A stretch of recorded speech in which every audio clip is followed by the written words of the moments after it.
Well, hello everyone. Welcome back to the stream. So good morning, good afternoon, good evening, wherever you might be. Today, well, first of all, my name's Kim Philpotts, and today I'm joined by my good friend, Glenn Stevens, over here. Hey guys. Hi, Glenn. Hey Kim, how you doing? So we're trying out a two-person stream here, and we're gonna talk a little bit about memory management. Hi Pindax, welcome. I just see your message in the chat window.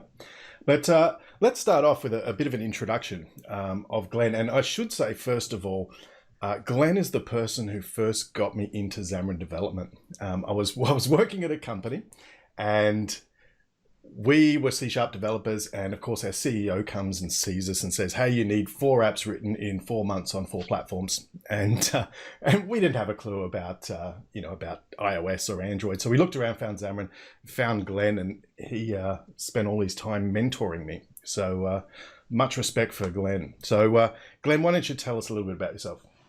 Oh, cool. So I'm Glenn. I'm a developer. That's the way I think about myself. I've been developing, writing code since the 80s, professionally probably since the 90s, and been working with .NET ever since the betas came out, working with Xamarin probably for a little bit over 8 years, even when it used to be called Monotouch and Mono for Android. Published plenty of apps to the app stores. I still have some on there kicking around. Still releasing new apps all the time. I like to build things. It's what I do. That's probably the nutshell, Kim. I won't take too long. You're a builder for sure. I am a builder, yeah.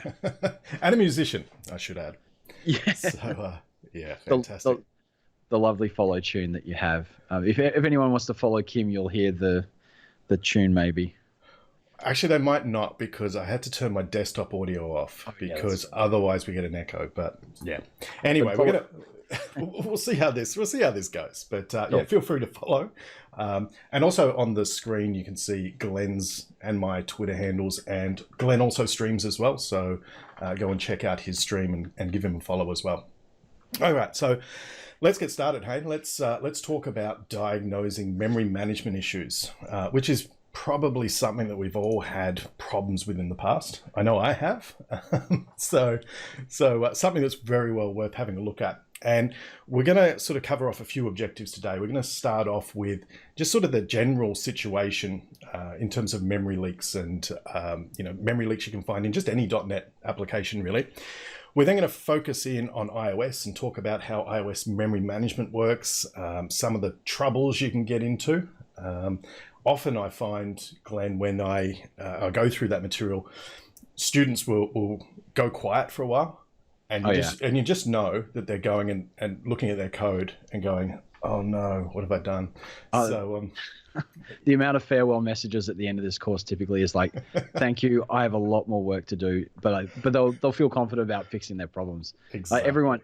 Everyone has all these issues, right? Where you just get to the end of the project and you're going, why am I leaking memory? Why am I having these performance hits? What can I do about it? I don't know where it's happening. And the stuff in this course really helps, I think. Absolutely. So we're going to cover an iOS perspective, and then we're going to focus in on Android. We're also going to have a quick discussion about Xamarin.Forms at the end, but mostly this is about iOS and Android, really, when it comes down to it. All right. So let's start off then talking about sort of the general problem that we have in terms of leaks within our application. So how do we find them? That's probably the biggest problem, right? Finding a memory leak. Yeah. Normally, if you know you have a memory leak and you know where it is, it's probably easy to fix it, right? So we'll talk about some techniques. Yeah. That's true. It's like a leak in the plumbing, right? If you can see it, it's pretty easy, but it's buried somewhere under your house, and you need to kind of break things apart to find it, and you need the right tools for that too. Exactly. And I see we've got another couple of people on the stream. So hi, Zandro Zaletto. Hi, Bencor or Burkor. Welcome, and Lex Patello. Fantastic. Thanks for joining us. So also as well, if you've got any questions as you go through, I'm sure Glenn can answer them. I'll try. I think my chat's not coming through, so I've got a bit of an issue there. So if I'm responding and you're not seeing it, then that's all right. I got the chat. Not for want of trying. Yeah, I got the chat in front of me, so I'll make sure I ask those questions. Alrighty. So let's talk about some. We'll talk about some of the specific memory issues that we have in our mobile applications. But first of all, we should talk a little bit about how most developers at least think about memory and how it's allocated and deallocated in .NET applications. Because, if you're running in, like I started in C, my programming career, and you can get a lot of memory leaks in C. And it's kind of, you have like a malloc and a dealloc. And so it's pretty explicit when you're allocating objects. But in a .NET application, you just sort of new up an object, right? And you don't really clear it because we've got the garbage collector. Garbage collector runs around every now and again when it decides it's a good time to do so, has a look at everything that you're using, basically marks all of that stuff, and everything that you're not using, it goes and clears out. Yeah, so that's the idea of the garbage collector, and that's why we often don't think about memory so much, I think, in .NET applications. Is that a fair assessment? Yeah, I think that's fairly true. And if you're coding old school, like when you go through that malloc dealloc stage, like I started on Delphi before I jumped to C#, and I had the same issue there. Every time you had to manage memory by yourself, and you just get into the habit of starting every allocation with probably a like the equivalent of a try finally, and just going making sure that everything is managed, because those leaks can kill you in the application. Yeah, the garbage collector is such a pleasure to have. Absolutely. So okay, so let's talk about when you fire up your application, right? So even a mobile application is just launching a process, right? So just like what we'd have on Windows or on a Mac, you'd see it in the task manager or the activity monitor. So what it does is it gives your process some amount of virtual memory, and pretty much everything that we allocate comes out of that memory space, right? And of course, when we run out of that memory space, that's when your application's out of memory, and that's when, depending on the operating system, it might terminate your application, or just bad things can happen. So really, if we're talking about just a pure native application, that's kind of all we have to think about, really. That's where all the UI views and images and things like that get allocated. So all the native objects, but we're Xamarin developers, and so in a native application, we have a subset of that memory, which is what is garbage collected by .NET and the runtime and Mono, and that's where our C# objects are allocated. And of course, we have to think about that block of memory, but we actually have to think about the bigger picture as well, right? Because if we run out of memory anywhere, we still run out of memory, right? And we still going to get an issue. That's true. And there's relationships between the memory and the managed memory.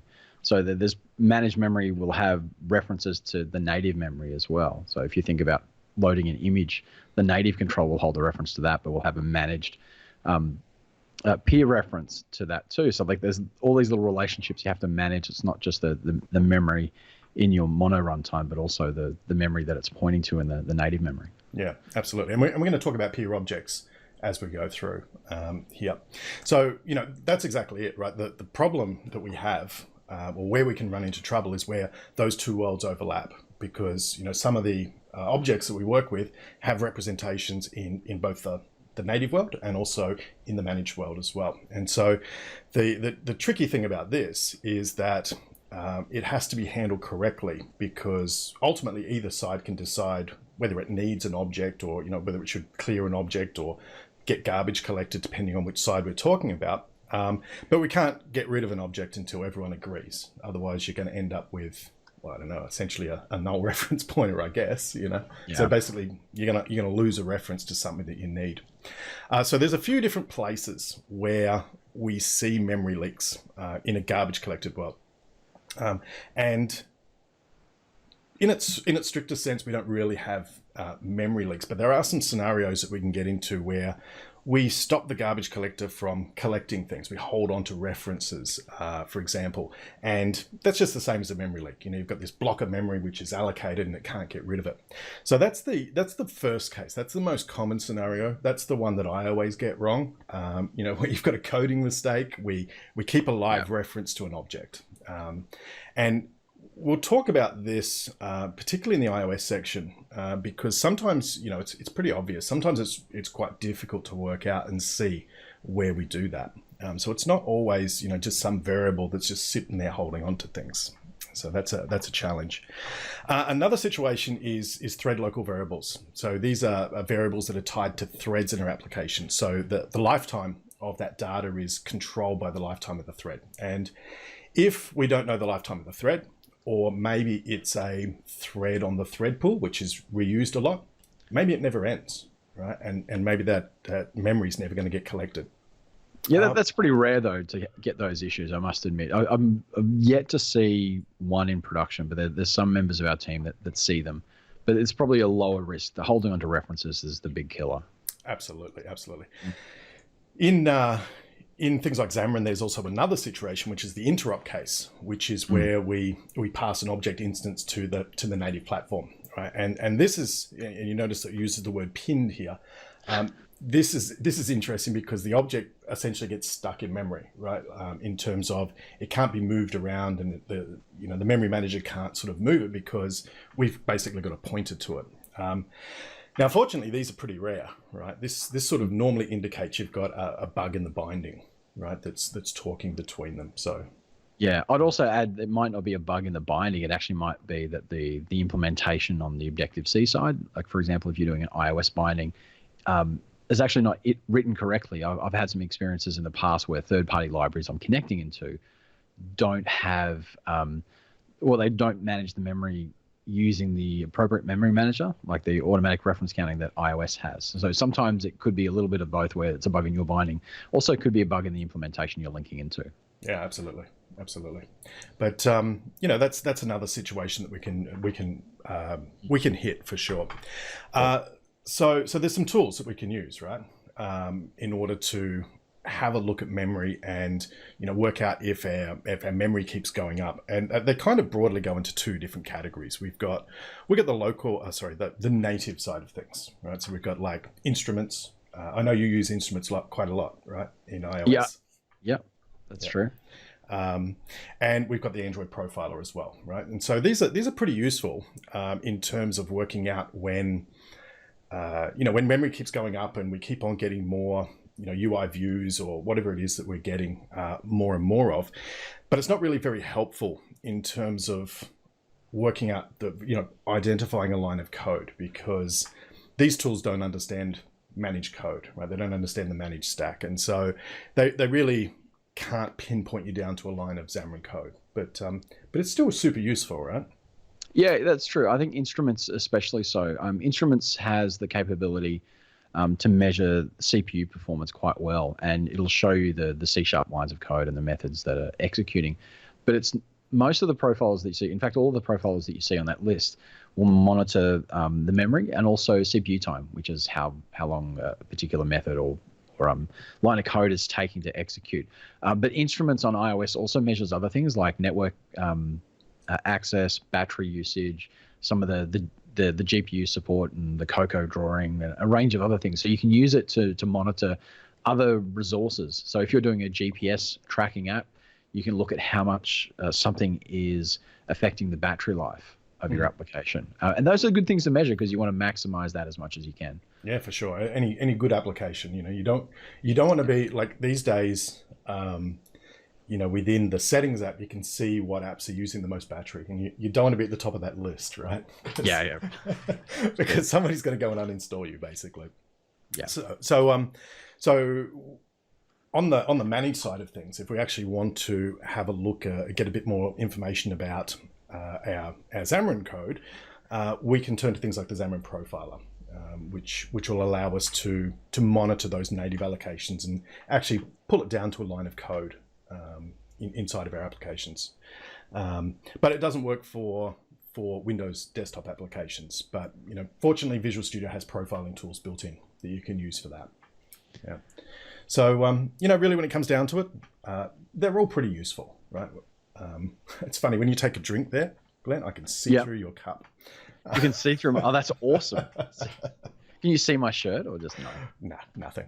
Nice. So we can use any of these tools. But that's a good point, that you can use any of those tools. If you're profiling shared code and you have a favorite profiler, use that. And then you're going to have like cross-platform, cross-training style benefits. So the code that you profile on Xamarin Profiler will make the code that you're running on Windows quicker as well. Absolutely. In fact, I know somebody who, even if they don't need a UWP version of the app, they'll still create a UWP so that they can use the profiling tools to profile essentially their shared code. That's an awesome idea. Yeah, so that's pretty cool. All right, we're gonna have a little look at the profiler, the Xamarin profiler. So this is an application you can get on Mac and on PC. It allows you to have a look at your application in terms of both memory and time profiling and CPU load and things like that. It is unfortunately tied to an enterprise edition, right, of Visual Studio, and I think it still is the case. It is. Yeah. So what we'll do is we'll go over and have a quick look at an application, and the application we're going to have a look at, actually, technically speaking, doesn't have a memory leak. So we'll have a look at that, and we'll use the profiler, go for a bit of a walk through it, and see if we can improve an application. Now, I should say, just before today's session, Glenn told me, "Hey, there's a new version of the profiler available," and so I went out and installed that, and I broke my Windows machine.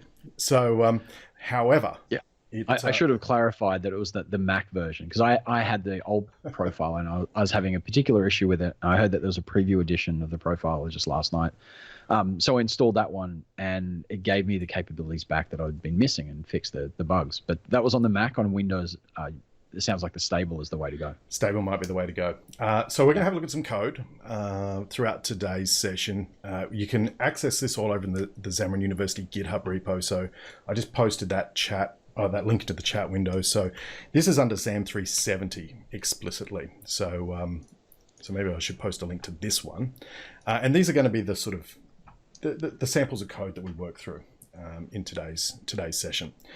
All right. So what I'm going to do is I'm going to flick over to my Mac here, and I've got the XamDraw application installed here, and I'll just spin it up. I'll show you what it does. It's probably no mystery. It's called XamDraw. It's a drawing application.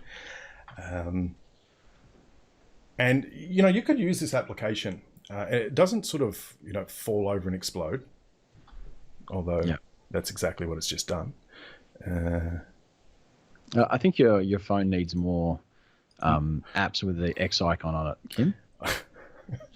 I do spin up a lot of applications while I'm training. You do. I'm also looking at the wrong simulator as well. So, okay. So that would explain a lot. All right. Excellent. So this is where I'm deployed to. I'm deploying out to an iPhone 7. So it's a drawing application, right? So I can go along and I can draw here. I'm over a remote desktop to my Mac, so it actually runs a lot smoother than what we're seeing here. And so, you could go and you can draw on here and, draw, whatever. And it'll work fine. And you might end up with a situation where somebody uses this application. They might say, after a while, it gets a bit janky. Doesn't quite work how we like. I love the word janky. So what you might do is you might run it on the profiler, or hopefully what you'd do is you'd run it under the profiler before you release it. All right. So let's have a look at what it does when I run it under the profiler. So I'll say start profiling. And this will launch up my profiler, all things going well. And we'll have a look at allocations. There's a few different types of profiling that we can do here, but we're going to have a look at allocation. And we should probably do a little bit of a walkthrough. What do you think of the profiler for people who haven't used it before? So this should launch up my application. I think for some reason my iPhone's a little bit shy, wants to stay in the background. That's all right. Okay, it's probably. Oh, I was going to say it's probably worthwhile looking at the interface, but there's a lot of complexity to it. Yeah, and I was going to say it's true to say as well that using things like profiler, it's for me anyway, it's kind of a bit like black magic, right? So it's it's a detective work. It's not going to just say here's your problem.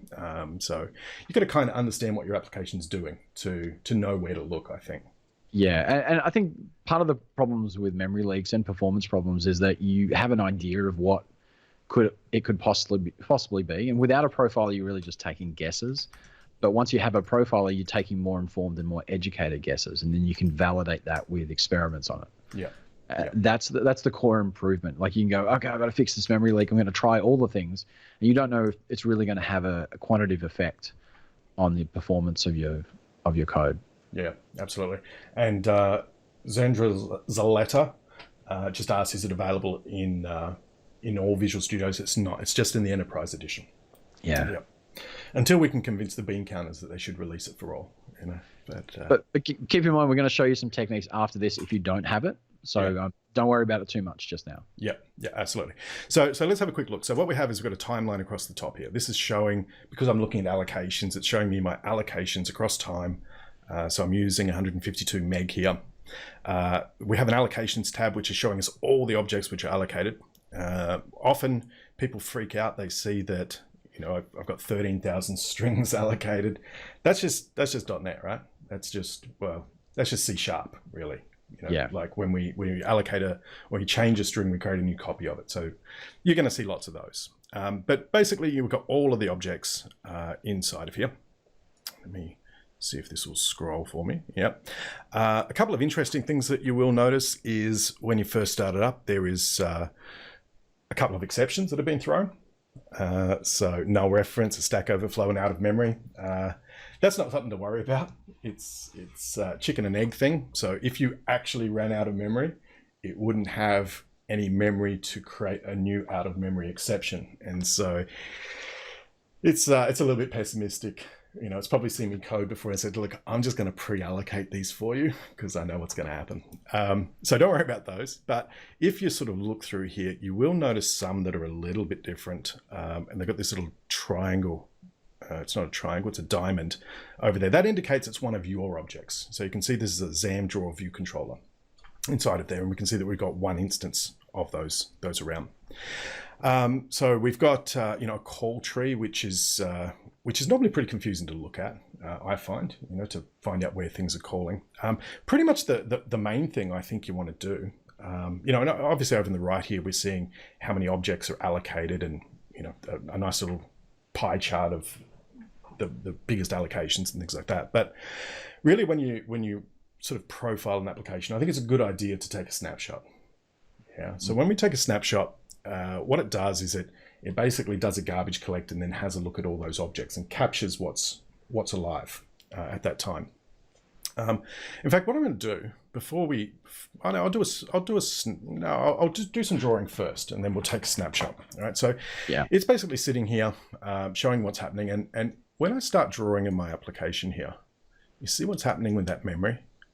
It's going up and up and up and up and up. All right. So I'm at 250 meg now, and it's going to keep going up.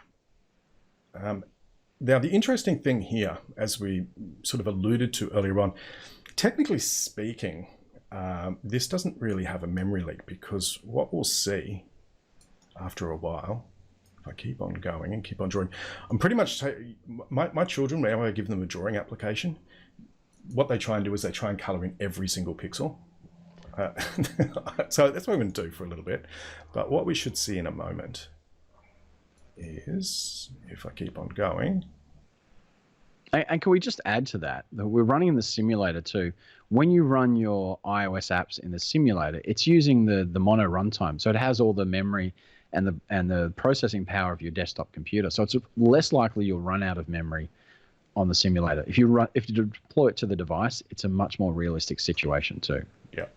Absolutely. So that's a really good point, right? If you're diagnosing your application, you should probably do it on a physical device. Absolutely. Yeah, it's a little bit harder to demonstrate that on the physical device with this, unfortunately. Simulate's a little bit easier, but the process is the same. Yeah. So I've got this like Jackson Pollock-esque image going on here, and you see what happened with the memory? It went up and up and up and up and up, and then it dropped back down. Right. And so that is going to be the garbage collector coming in saying, what are you doing? There's way too much stuff going on there. And then it goes and collects all of those objects that I'm not using. And so it drops down. And then as I continue to Jackson Pollock this, it's going to continue to push that memory up. All right. So what I might do here is I might see what's actually happening during this time. So for that, the easiest thing to do is take a snapshot. Okay, so I take a snapshot of memory as it is at that time. And then I'll continue to use this application. You notice it did a garbage collect, so the memory dropped back down again. Okay, and so then I keep on drawing for a little bit. That's probably enough. And I'll take another snapshot. And once I take that snapshot, I now have this snapshot tab, and I can see what is, what are all those objects that existed between these two periods of time. So I can come into snapshot 1 and basically see all of the objects that are inside of here that were allocated during that period of time. And often what it's useful to do if you think you're leaking lots of objects, for example, is order them by count. That's normally how I do it. But realistically, I think this is where you come back to trying to understand, have a knowledge of what your application's doing. It's a drawing application, So you sort of come down here and you have a look and you say, okay, strings, lots of strings, fair enough. And as you work down, you see here that it's got a lot of CG paths going on and a lot of UI images, 198. And that's only over a short period of time. If I actually sort of look at this period of time, there'd be a lot more inside of there. And one of the nice things we can do is we can click on one of these objects and we can go and have a look at its stack trace. And what that's telling me is it's like, where was that object allocated? What line of code? And in fact, what it's going to show me here is in my XamDraw view controller, in the touches moved, it called a method called drawLine, and that's what created your object inside of there.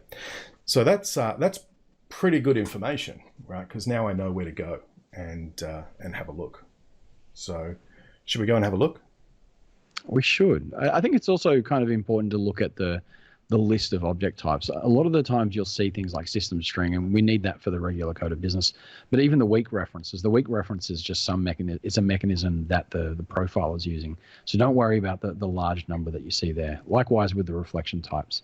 Most things in system, you'll be okay. And the foundation, NS enumerator and NS mutable sets, they're normally okay as well. Yeah. Is that what the weak references are, is it? Is that it's basically, the profile is doing that to hold the reference to it, to monitor each object as it's allocated. When we look at weak references a little bit later, that's really what it's doing. It's doing the same process we'll show you how to do manually in probably about 15 minutes. Sure. All right, let's go have a look at the code. So we know that we've got a whole bunch of things happening in drawLine, which is being called by touches move. So I'll stop this. And we'll have a look at our code, XamDraw view controller. All right, and if we sort of have a look what we're doing inside of here, it's a UI view controller. It's really just sort of detecting touches. So it's got touches began. If we go down a little bit further, we've got touches moved, right? So that's the method that was calling drawLine. So we can see that in here. So I think it's actually pretty inefficient the way this works. I'm not sure it's a great drawing application, but it basically goes through all your touches. So it's a multi-touch thing. So if I had lots of fingers, I could show you that instead of just one mouse. Calls drawLine up in our drawLine, which is up here. We can have a look at what this is doing. So basically, it's creating an image context. It's then going and using that context. Let's tab this in a little bit. Creating us a layer, creating our CG path, right? So we know that we're creating lots of CG paths, and we also saw that we had a lot of images as well. So it's pretty much coming through, creating a path, adding lines, setting its stroke width, and then drawing that path onto our graphics context, right? And then it's coming down here and it's saying, okay, well, let's get that image draw, which is our UI image view, and setting its image to be the new image. Cool. Well, let's actually put a call out to everyone who's watching. If you think you've got some ideas on what we should look at fixing, I'd like to kind of test your brain and use this as a way of going, what do you think it could be? Anyone got a clue? This is the puzzle. Bonus bragging points if you can get it. That's how it works. That's right. I've even got a confetti overlay, which we can do. So the question was, we saw that we had lots of CG paths and lots of images being created, UI images. So looking at this code within here, could we identify the lines and possibly the reason and possibly the fix for too many CG paths and too many images?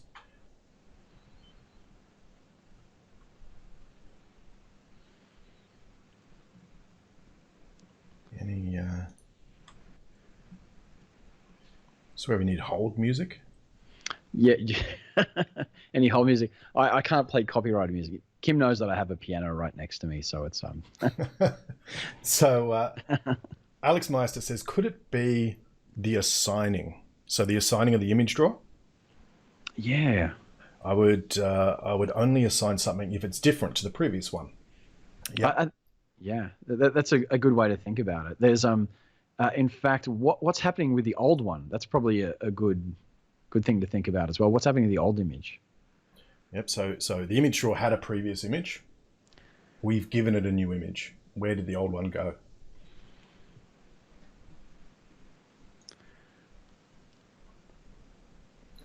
So Zandra Zaletta says, how about reusing the CG path? Yeah. I mean, there's probably a lot to be said about, creating a whole new image from here as well. Yeah. As opposed to just like bit bleeding it onto it. So like I said, it's not a great drawing application.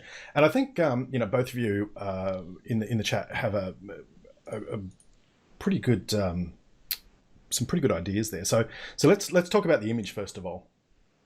Because Alex Meister sort of mentioned, what happens if it didn't change? Well, what happened to that image, Glenn, when we assigned it? Well, the old native one's still around for a little bit. The garbage collector will eventually pick it up, but the thing is that these resources that are native, they're actually scarce. A lot of people don't realize there's limits to the memory. There's also limits to other native resources that we have.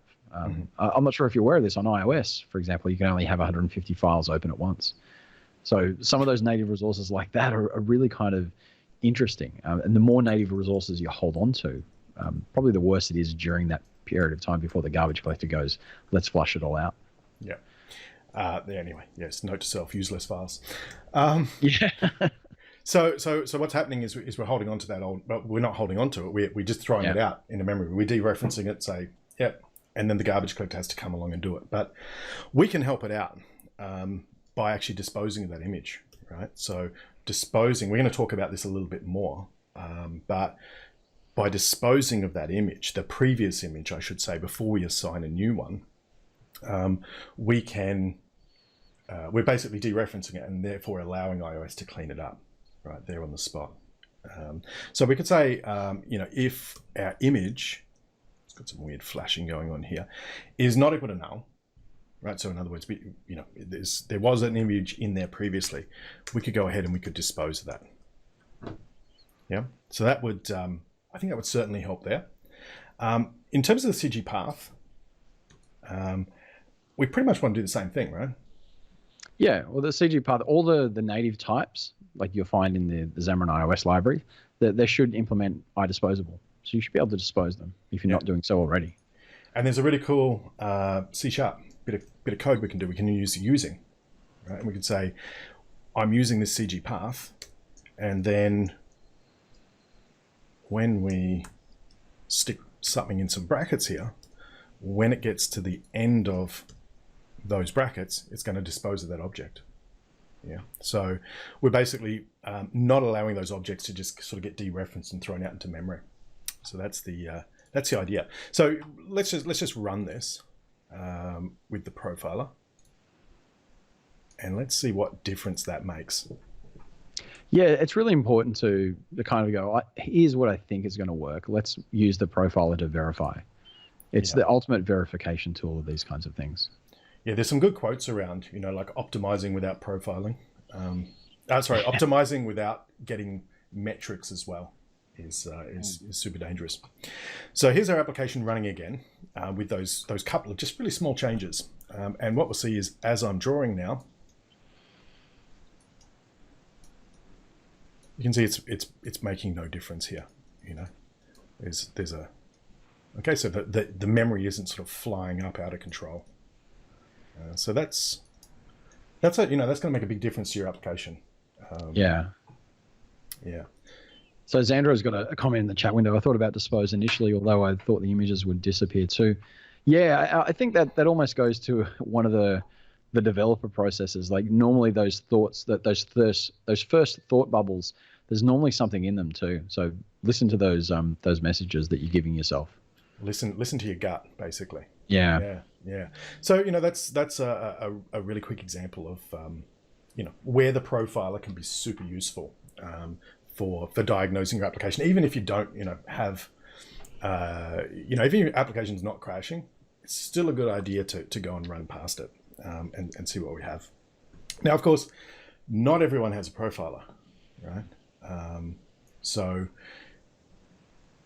not everyone has the enterprise edition. So another way that we can have a look at or identify that we may have an issue with our memory is, of course, we could have identified that same thing with instruments, right?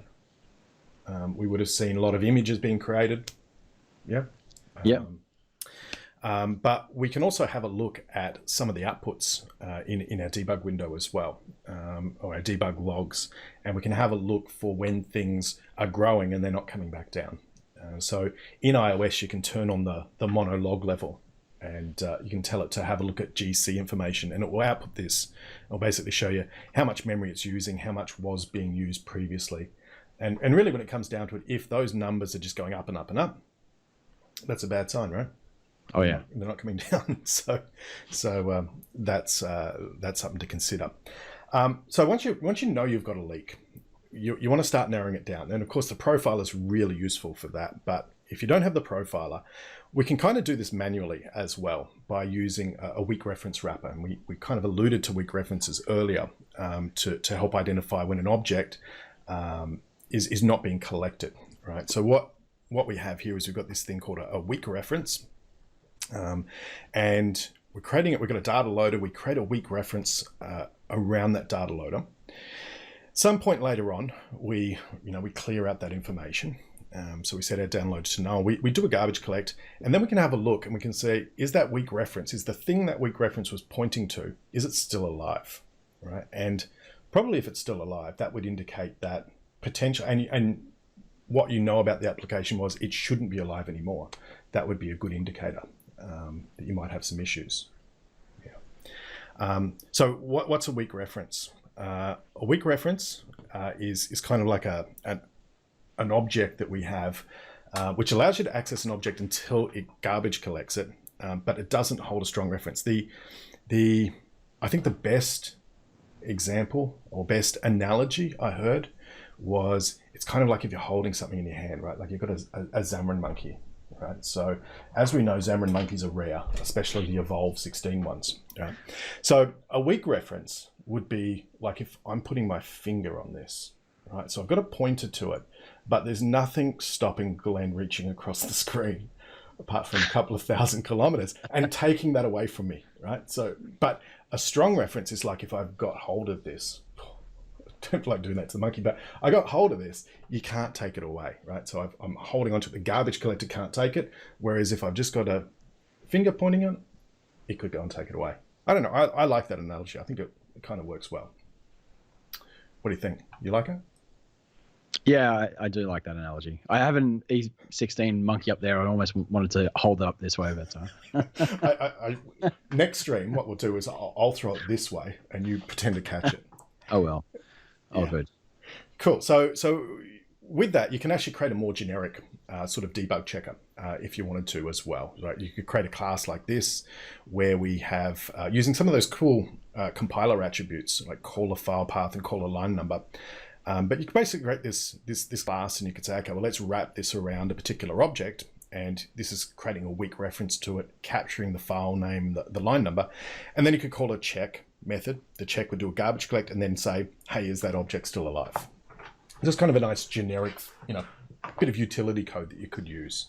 Yeah, and you can see that the profiler is really doing the same thing as this before. This is why when you look at the profile and you see those objects, you see so many weak references. Because it's essentially doing the same monitoring. It's looking at the object, where it was allocated, what line number. But it's doing smarter analysis of that by integrating into the mono runtime. Yeah. Another technique that you can use, which is one that I prefer personally, is you can have a look at a finalizer. So the finalizer is like this last chance mechanism that's used by the garbage collector when all the roots, all the strong references to an object are gone, but before it's collected. And so what you can do is you can say, you've got your class, you say, hey, if I'm in debug, so it's important, right, that it's in debug because finalizers are expensive, in terms of it keeps things around a lot longer. And so you shouldn't do that in production code. But, if you want to do this inside your application, you could say, put this in your if debug, and it's basically going to call this when the object's about to be collected. And so you could use that to see that the objects you think are being collected are actually being collected. And I quite like this. I've actually kind of got a helper class that I sometimes use where I, that I can attach to things and get information out about this. Yeah. So that's super useful as well, and we'll have a look at an example of that in a moment as well. Okay, now there's some places that we can find memory leaks that we might not expect. So in a .NET application, the most common memory leak is a delegate reference. So there's a few things to watch out for here. So here what we got is a UI view controller.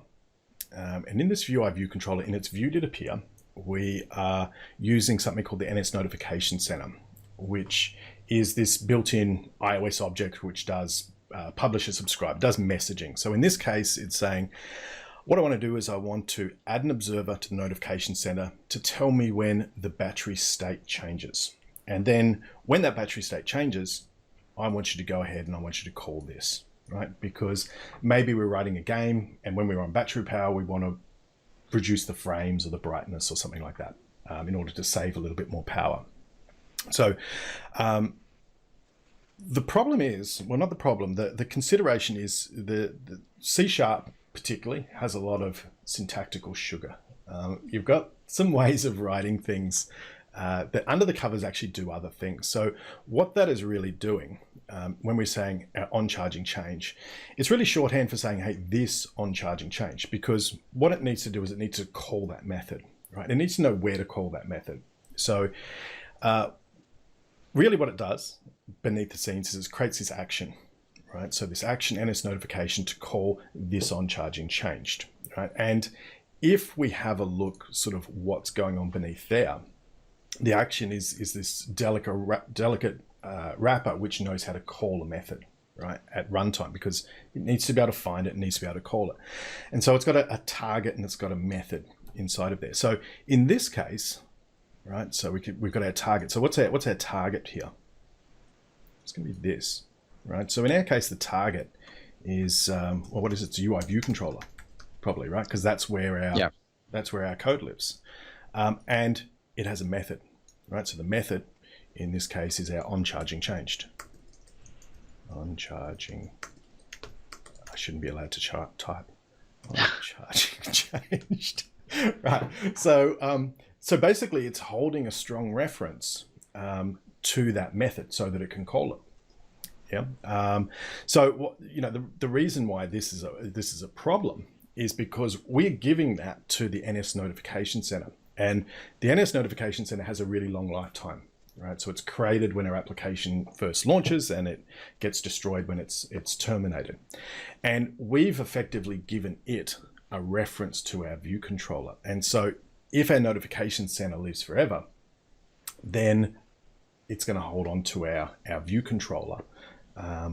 And all of a sudden you have a strong reference that exists for the entire lifetime of your application.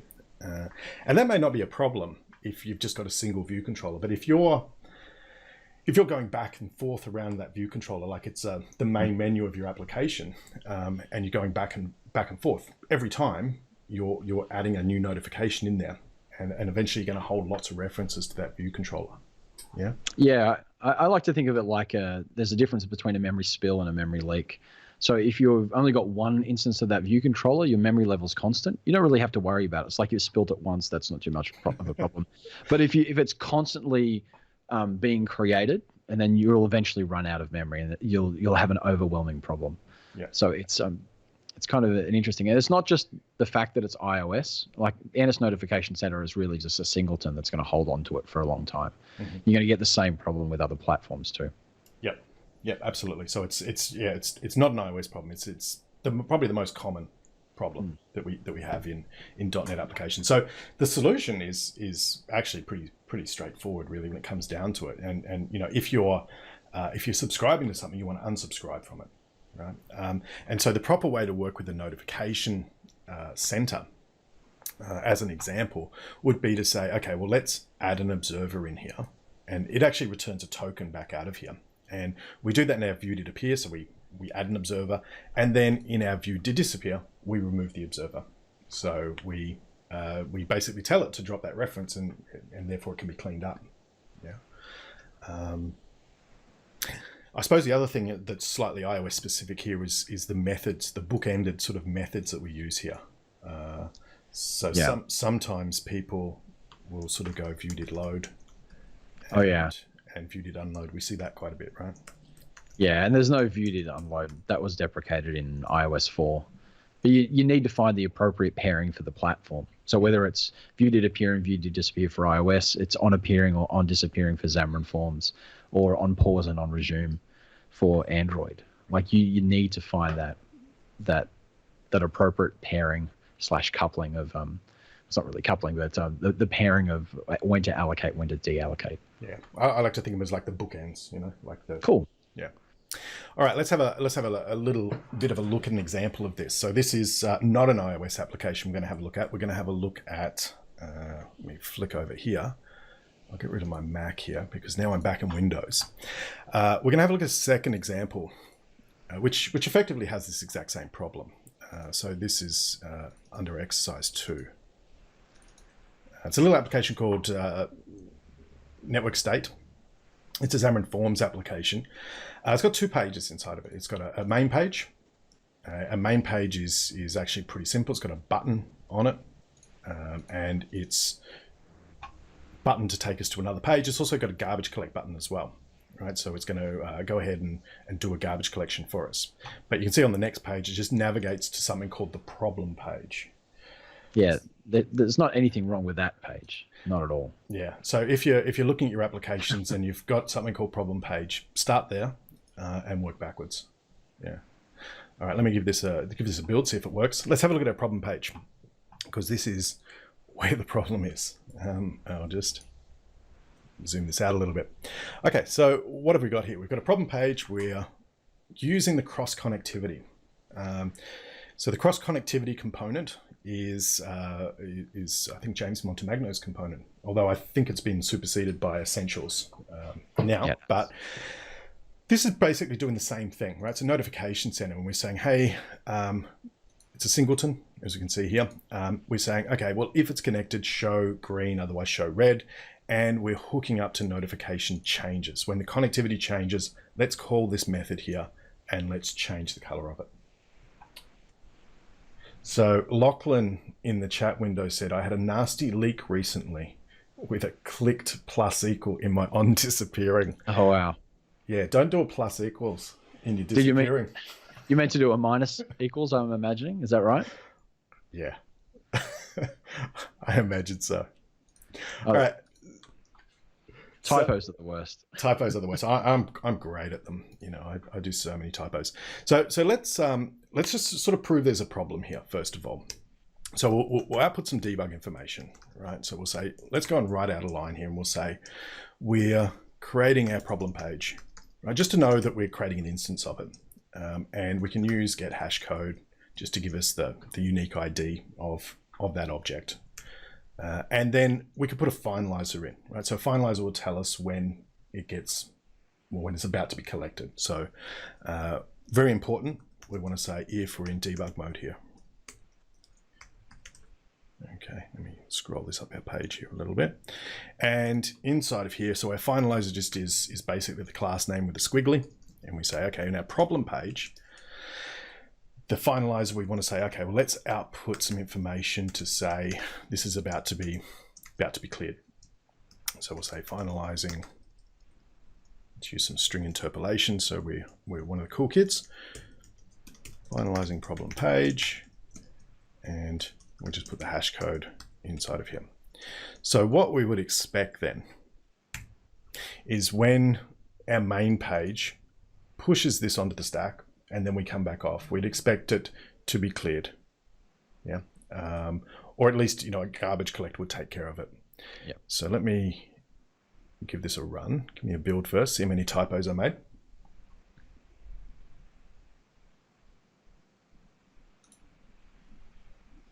Okay, build succeeded. Incidentally, do you know how to fix this? When you initialize component? The squiggle? Yeah. No, not quite. I think it's probably a build because the build will create the .g.c file in the object file. This is what I found.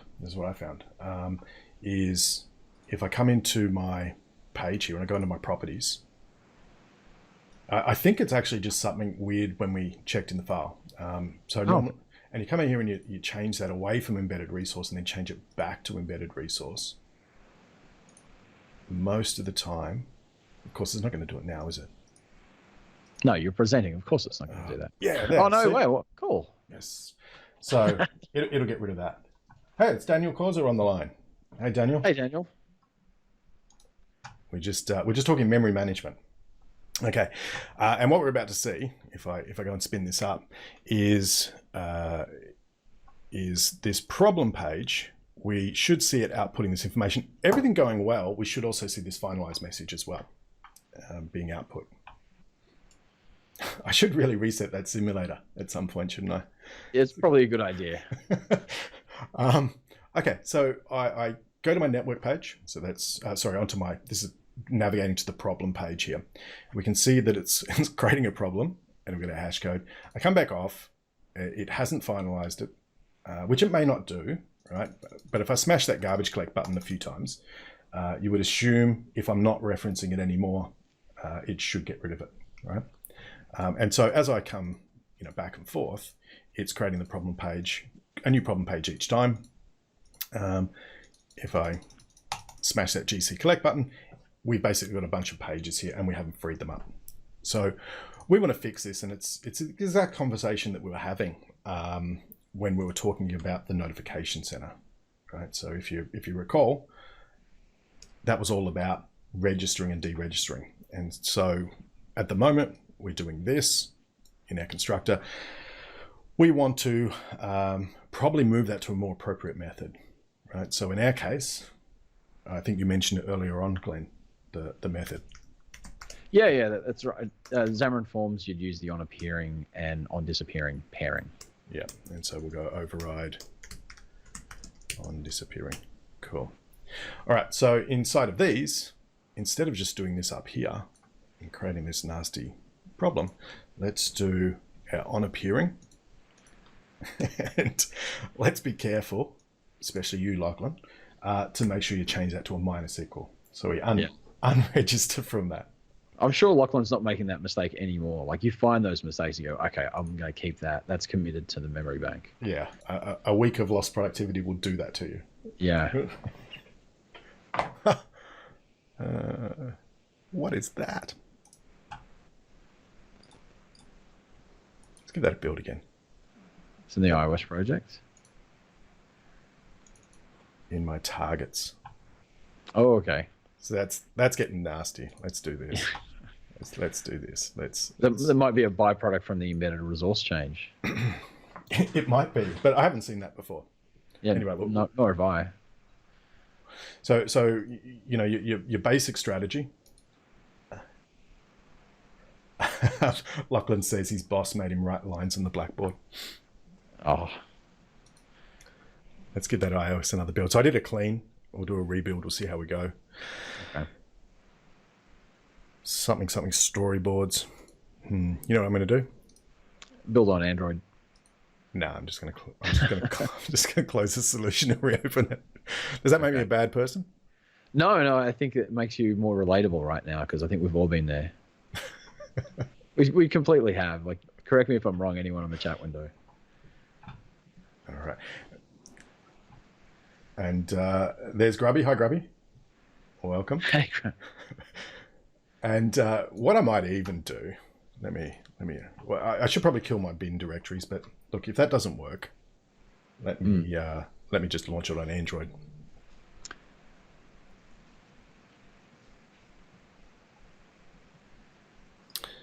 So that's another strategy, right? Is you open up your file explorer, you get rid of your bin and object directories, because sometimes your clean doesn't kill them. Well, there's also, if you're on Visual Studio for Mac, Redis has a really great tool that you can get for the add-ins, where it's basically, I think it's called obliterate paths, and you right-click on a project and just go obliterate, and then it'll remove the bin and object folders. Yep, I got from one of the those. context menu. Yeah. Sandra Zaletas knows what we're talking about.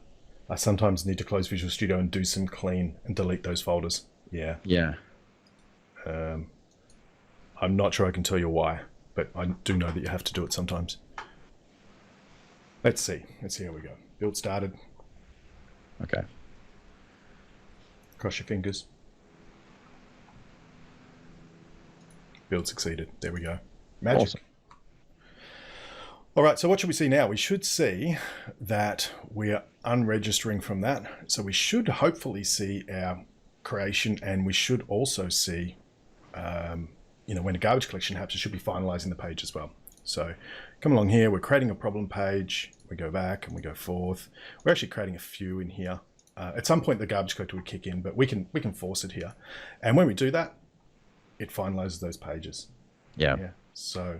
And that's a recent change, and I'm not sure if you've noticed this as well, Kim, but the garbage collector, it used to be that it would wait for some idle state. Now it feels like the heuristics are slightly different, and it'll wait for enough memory and time, or when it's an appropriate choice to do it. Yeah. I find that slightly different. Have you seen that as well? I have. I've noticed it, particularly when I teach this class, actually. Sometimes you have to smash the garbage collector, or you used to have to smash it multiple times. Now it seems to do it once. But, there's things that happen in the garbage collector that I'm not even going to pretend to understand. No. So there's some really smart people working on that stuff. But, that's some PhD level stuff right there. Yeah. In the garbage collector. But the important thing here is that it eventually cleared all those pages, which is what we're after. All right. Shall we move on? Let's move on. So we've talked a bit about how we can find some memory leaks. What do we have? We had weak references. We had the profiler. We had the finalizer. We talked about fixing leaks, which is largely around not holding references, right? So, yeah, absolutely. Yeah, and the ones that we looked at were fairly simple. You'll have more complex relationships in your own app, so you'll need to dig a little bit more. Again, the tooling will help you there. Yeah, but being aware of them helps you at least identify them. Yeah. All right, so let's have a look at Xamarin.iOS. Xamarin.iOS is probably the most complicated, right, for most .NET developers, because there's things that happen in Xamarin.iOS that we don't see in just normal .NET applications. There's a little bit of special stuff. So we're going to talk a little bit about strong reference cycles, what that means, the relationship between our C# objects and native resources. Glenn threw out a word peer object earlier on.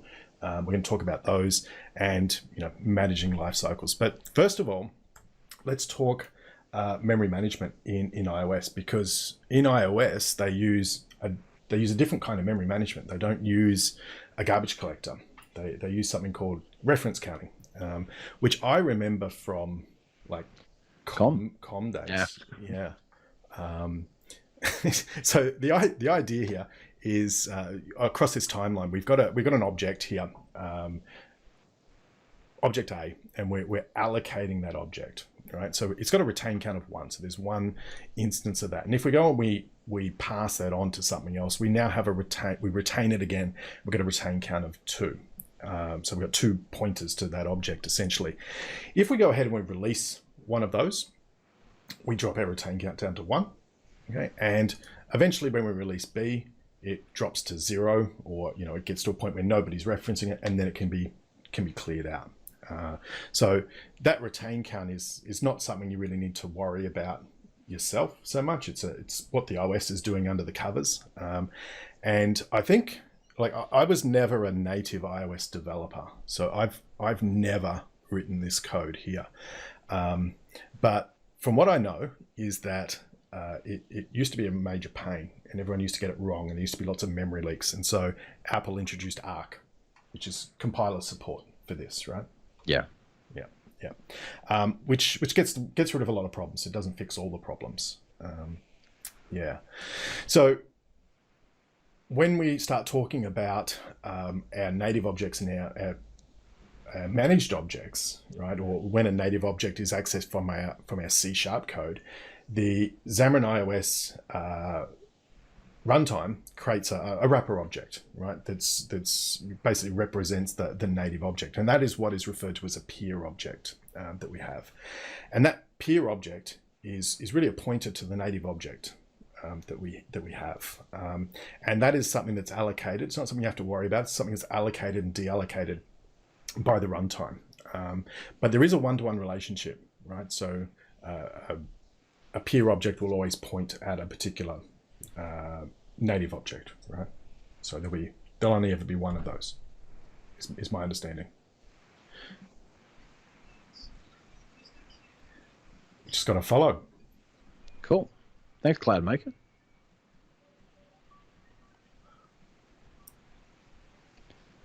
Thank you very much, CloudMaker. Welcome. We're just talking memory management in iOS specifically. Okay, so we had that retain count. We saw how that would be done manually. It's actually in a Xamarin.iOS application. It's a managed peer object that manages that retain count. So if we go back and have a look at our timeline, when we do something like this and we say, hey, let's go and create a UI button, this is in our C# code, the peer object's actually calling over and retaining this for us, right? Allocating this. And so we get this retain count of 1. Later on, if we go and we clear out we null out our button, and then a garbage collect happens at some point, it's going to release that object. It's going to drop down to 0, and then iOS can get rid of that object, right? Because there's nobody referencing it. So the big thing here is that we have this garbage collect inside of here. So we set it to null, and then a garbage collect happens. What do we know about when garbage collections happen? Well, you don't really know when it happens. That's the problem. It can really, I mean, it can happen when you think it happens or later. In fact, the garbage collector process, you can intercept that and make your own rules around it too. So we don't know when it happens. We want it to happen more, typically on a mobile app, but yeah, you never know when that's going to happen, do you? And what if you're holding onto big resources at that time too? Then the garbage collector is going to hold it too. Yeah. So one of the things we talked about earlier on is we talked about disposing of an object. So disposing drops that handle, right? So if we call dispose, it will immediately go and release that object. It will drop the retain count and we can get rid of it. So it's a bit more efficient, right? Because we don't have to wait for that garbage collector to happen whenever it happens. Yeah, that's true. Yeah. Just a couple of comments in the chat window. CloudMaker97 says, memory management in Xamarin is, in my opinion, not really easy to handle, but good to find references on Twitch. Yeah. Yeah. So, yeah, hopefully we'll go through a few of the most common things today anyway, that you can take away and use. And Ultimate X Armor says, I always have memory issues. It'll be funny if he types exactly the same thing about 5 minutes from now. Yeah, exactly. So question there. So are you saying we always need to call dispose? What if the button was created in a storyboard? Yeah, I think this is probably a coded reference as well. And there's probably a differentiation between setting it to null or calling dispose. So if you set it to null, you're essentially waiting for the garbage collector. If you call dispose, it's going to remove the native resources that it's holding, and then the managed side is going to wait for the garbage collector. So you have two differences. Dispose you want to use more often when you're holding onto large things. Like in iOS, if you're using a UI image, then that's going to hold onto a large object on the native side, typically. So you want to make sure you dispose those objects earlier because they're holding onto those native things. Yeah. So dispose releases the native handle. It doesn't actually make this object get garbage collected any earlier, does it? No, not at all. Yeah, yeah. So it's good to use it judiciously, right? When you have an understanding of your code, you're holding onto something big, you know you're done with it, dispose of that. Yeah, and it's good to know the differences because I think a lot of people, we get so relaxed with the garbage collector because it does so many amazing things for us. But for those of you that may not know the difference between just setting to null and dispose, it's important. Mm-hmm. In fact, I'll give you a reference to a really good book later on, which talks about some of these issues as well. Yeah. Cool. All right. So we have these things called peer objects. And it actually turns out we've got two different types of peer objects in Xamarin.iOS. We've got framework peers and we have user peers. And they're treated a little bit differently. So we need to talk about both of these and how they deal with management a little bit different. So first of all, framework peers. So these are really like the built-in types that come shipped with Xamarin.iOS, like the official bindings around just the UI class, the iOS classes, so UI view controllers, views, buttons, things like that. So that's a framework peer. And the important thing to know about framework peers is that they don't hold any state, right? So they're stateless. So if we've got some code like this, so I create a button, I set the title on the button, and I go and have a look at it, right? When we create our UI button, we have this handle to a native button. So the state is all on the native side, right? Because what it's really doing here is it's just calling through that handle, right? And it's saying, hey, let's go and set the title over here. So all of that state is over here. There's no state on the manage side. That makes sense? Glenn, did I explain that right? I think so. Yeah, you did. I mean, what we have when we're coding a UI button for iOS is really just a reference to that native object that it exists. And that the top chunk of code, which is C#, and the bottom chunk of code, which is Objective-C, all they're both doing is communicating with that native object at the end of the day. Yeah, yeah. And so there's some... question there, just quickly in the chat window. If I dispose a view, all UI items are deleted? Question mark. Are you referring to a UI view on like a view controller? Because that view would contain typically like sub controls. Mm-hmm. Then in those cases, yes, it would remove the sub controls within it. Yeah. But we will talk about some interesting situations though, where we can create some weird cyclic references with our peer objects. But let's finish this discussion of framework peers first of all, because that's something to do with user peers. So some of the interesting optimizations that the Xamarin team do, because they're super smart, is they only create a framework peer when they need to, right? So it's not like every object in iOS has a framework peer. You only get one when you actually go and reference something. So if, for example, we created a storyboard and we put a button on a storyboard, and then, so we never actually created it in code, or in our C# code.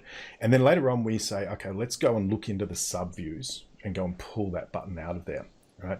Up until this line of code, there was never a framework peer. It didn't need one, so it didn't create one. But once we do this, it says, okay, well, let's go and have a look at what object that is, and let's create ourselves a UI button framework peer to point to that object. And also, it will release peers when it can as well. Right, so it doesn't just every object you ever reference, it doesn't keep all these peer objects around, because if we have, if we go and create a reference to an object, so we go and get it, and then it falls out of scope, it can go and get rid of the framework peer and garbage collect it because it's holding no state anyway. So it can get rid of it. And then what happens if we've got a bit of code like this, where we've hooked up a show details, right? So probably a click on a button really. And then it gets the sender back in. Well, what it's going to do is it's going to recreate a framework peer because it needs one. But it'll only do that if the other one was already garbage collected. If the other one was still hanging around in memory, it would still use that one. But otherwise, if that had been garbage collected, it would go and recreate one. So it only keeps what it needs around. So that's kind of useful. So that's our discussion on framework peers.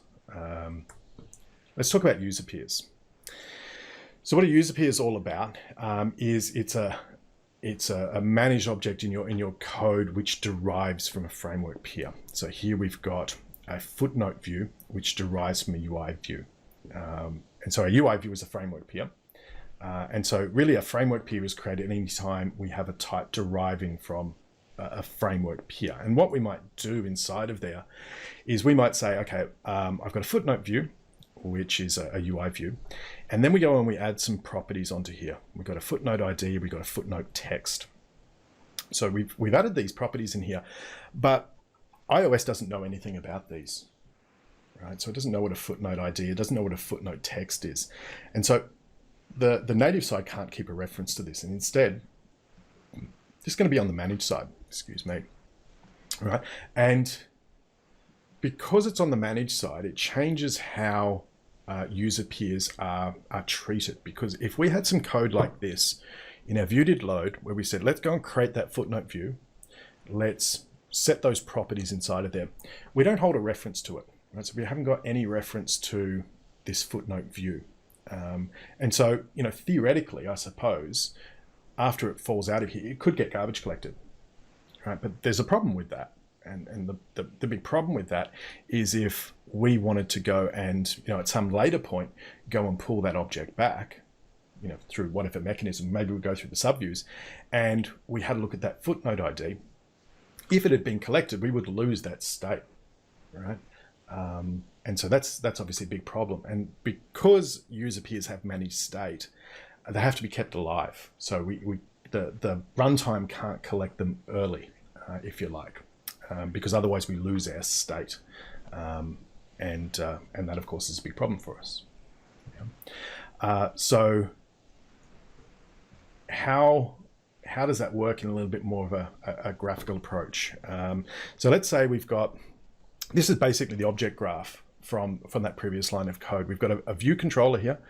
It's got a little bit of state going on. So the blue objects, the C#, the managed objects. The gray ones are the native objects. So there's a bit of state being held on both sides. We've got some on the UI view, some on the UI controller.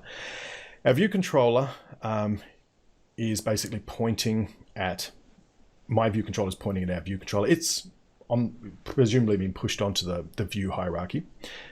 It's got a sub view, right? So it's got a UI view here. So it's holding on here. This footnote view is retaining this UI view. Now, if these were framework peers, then they could go ahead and they could get collected, and then we'd have a problem, right? But what happens with the user peer is it needs to keep them around. So what it does is it creates a GC handle, or a root object, which basically connects to these objects here to make sure that they don't get garbage collected, and then they live a little bit longer, right? Or live until we explicitly get rid of them. Does that make sense? Did I explain that okay? I'm looking at you, Glenn. Oh well, I'm fine. I get what you're saying there. I thought you were putting it out to our lovely audience. Well, I am as well, absolutely. So I guess the thing here is, if we have a look at the retain counts that we have here, right? So we would have a retain count on our view controller, which is 2, because our view controller is retaining it. It's also in the view hierarchy as well. So it's got 2 instances here. The view, the sub view is got a retain count of 2, again, because it's inside of our view controller, and our footnote is holding onto it. And these have a GC root that are going through here to keep them alive. Okay, so this is where we have this new possibility for memory leaks in our application, because user peers are rooted. So if they hold on to any other managed objects, then they are also rooted as well, right? So rooted just basically means there's a strong reference that the garbage collector can't get rid of. So let's say let's have a look at some examples of this, and we'll put it into a bit of practical code in a moment. But what we have is we've got a view controller up here. We've got a footnote view, and the footnote view has a parent property inside of it, which we can see here. We're creating a view controller, we're adding the footnote view in, and we're setting a parent to this, right? So in other words, the parent property of our footnote view is really sort of looking back at our view controller inside of them. So this is going to look a little bit like this, right? We're not holding a reference to our footnote view, and so it's a user peer, needs to be kept alive, and so it's going to have a GC handle. Okay, this is retaining a UI view. It has a parent property, so it's got a reference to our view controller. This is retaining this. This is in the view hierarchy, and we basically go ahead and we create this cycle here that the garbage collector can't clean up for us. So this is a bit of a problem, right? This is surprisingly easy to do. Well, it's surprisingly common as well, and I think the most common place that I see this is when people are creating UI table view controllers and UI table view sources. Mm-hmm. And they'll have a source referencing back to the view controller, and that they're creating exactly the same cyclic condition. Yeah. Over and over. Yeah. So what's what do we do about this? So let's say we have this view controller. It's on the stack, or it's in the view hierarchy, and then so let's say it was put there by a storyboard. It's pushed on the stack, and then we go back, right? So we go back away from it. So effectively, it comes out of the view hierarchy. So it drops its retain count by 1, but we're still holding on to it. Right, so that's where the cycle is, and that's why it can't clear it. Which then brings the question, of course, how do we go and clear this out? How do we fix this issue? So really, what we're going to do is we've got to break the cycle. So there's a couple of ways that we can do this. So what we're seeing here is we're seeing these objects in the state where the view controller has been popped off the stack, but we're still holding on to it here. So in order to break this cycle, we've got a couple of options.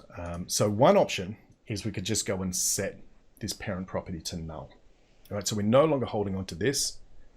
And so what that means is this can get garbage collected.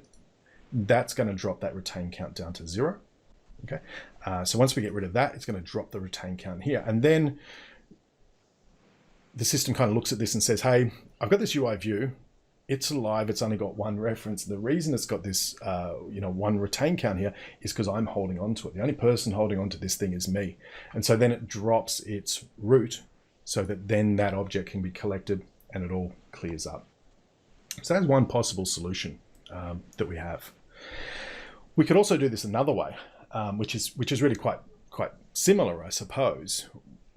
Looking back at our state here, we could go and we could dispose. So remember, dispose is breaking that peer reference. So we're saying, hey, I'm dropping this handle here, which is also going to mean that this will drop its retain count down to 0. And then we go through the same process. Once this is cleared, drops that down to 1, removes that, and then it clears it up. Yeah. So it's it's surprisingly easy to create these issues. So we're gonna kind of walk through a couple of examples of this. And again, if you've got any questions, make sure you ask in the chat window. But let's have a look at some code. And this one's a little bit interesting because there's a number of different ways we can solve this issue. Glenn and I have talked about this before in terms of there's ways that we could solve the issue of the cyclic root, and there's also just actually doing it a different way. Not having the problem in the first place. Avoiding the problem if you can. Like if you know you're walking into dangerous territory, don't walk into dangerous territory. Yeah, like it's a valid approach. Because I always go back to like my com days, and whenever you had a parent property, you just know you're in trouble. Right. Yeah, I'd just like to remind you that .NET was written as the successor to COM for valid reasons. COM was very complex. Yeah. All right, so let's just have a look at this application run first of all, just to get a bit of a feel for what it does, and then we'll walk through the various pieces that we have. Cool. All right, so we've got a little application here.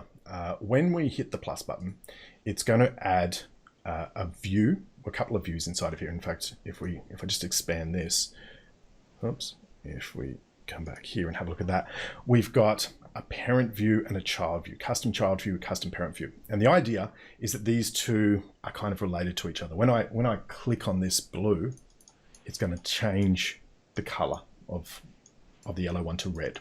Right, so they're kind of like they're related to each other essentially. And actually down here you can see that it's got one live instance for both the parent and the child. If I go and remove this out of the subviews here, then we would expect that to drop down. And in fact, if I smash the garbage collect, it's not going to collect it. And if I do it again and I add it in, we've now got 2 instances. I get rid of it. You can see the pattern here as I keep on adding this in, it's creating more and more live instances. And what's actually happening is we're creating that exact same scenario that we were just talking about. So let's have a look at some code here. We'll just quickly walk these through to give you a bit of a baseline of what we're looking at. So this is our view controller. It's got 3 buttons. We've got an on-add subviews. Our on-add subviews is what's adding the parent view inside of here. So we say, okay, well, if I don't currently have a parent, let's go and create a new parent, set it to yellow. In fact, I'll Actually, I wouldn't even be able to find it. No, here we are. Or you could do the keyboard shortcut to open up the last recently used apps and then just select that one. That's true. I could do that. So what it's doing is it's creating this custom parent view. It's setting it to yellow, putting it in the center of the screen, adding it into the view hierarchy. Okay. We've got our stop here, which is a pretty bad name. It's removing the sub view. So it's basically saying, if I've got one of these, go and remove from the super view, null it out. And then we've got our garbage collector, which is doing our garbage collect. Okay. So that's all pretty reasonable. There's nothing really too suspicious going on there. Let's have a look at what the parent view is doing. Oh.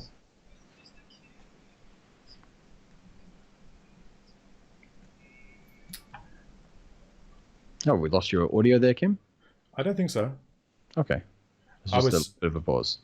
Yeah, I was pausing because Ancient Coder just followed. So. Oh, nice. Welcome. and through my headphones, just to let you know why I paused, you can't hear it because I turned the desktop audio off.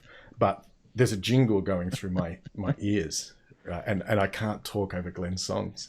So I'll play it for you later on. At the end of the stream, I'll play it for you. It's awesome. But thanks, Ancient Coder.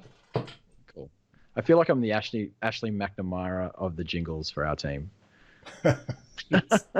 See, look, Lex Patello says, I miss the jingle because on most of my streams you can hear the jingle. Absolutely. Okay, cool. And Lachlan, who incidentally is a sound engineer, he said he could hear a little bit of spill. So, of course, he's a sound engineer, so he probably has Bose in-ear headphones which can pick up the minutest thing. Exactly. That's awesome. Yeah, and good day, Ancient Coder. Thanks for joining us. All right, let's have a look at what this parent view is doing. So when we construct it, we're outputting their information. So that was what was appearing in the output log. We're creating a child view. Okay, so that's going to be this one in the middle here, which it's setting to blue. And then it's doing this rather suspicious line of code where it's setting the parent of the child view back to this. So it's effectively got this reference that goes back up here.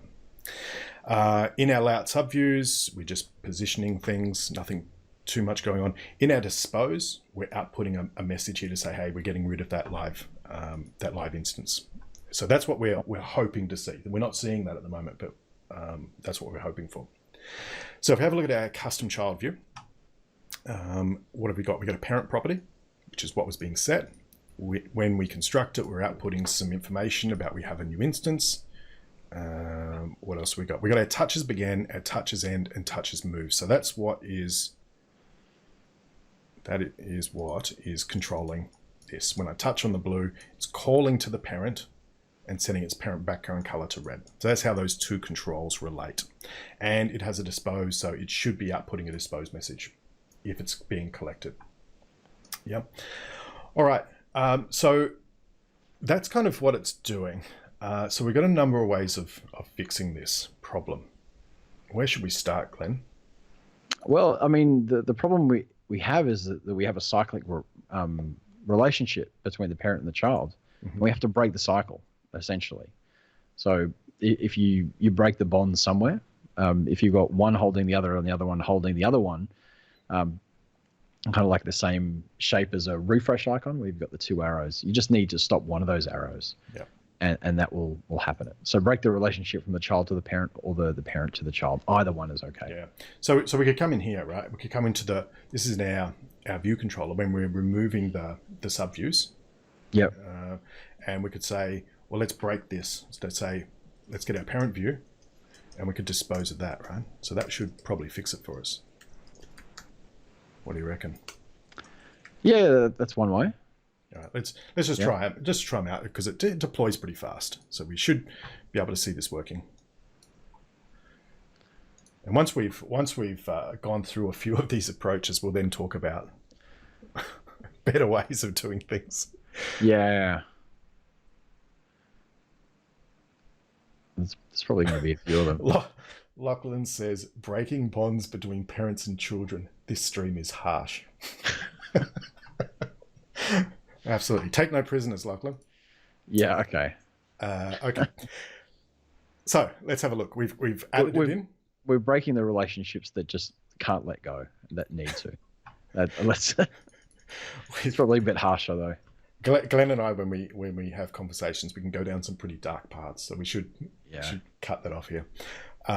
So we've got our live instance here. That's working. If I get rid of this, so it's going to remove subviews. Okay, you can see that it disposed of the parent.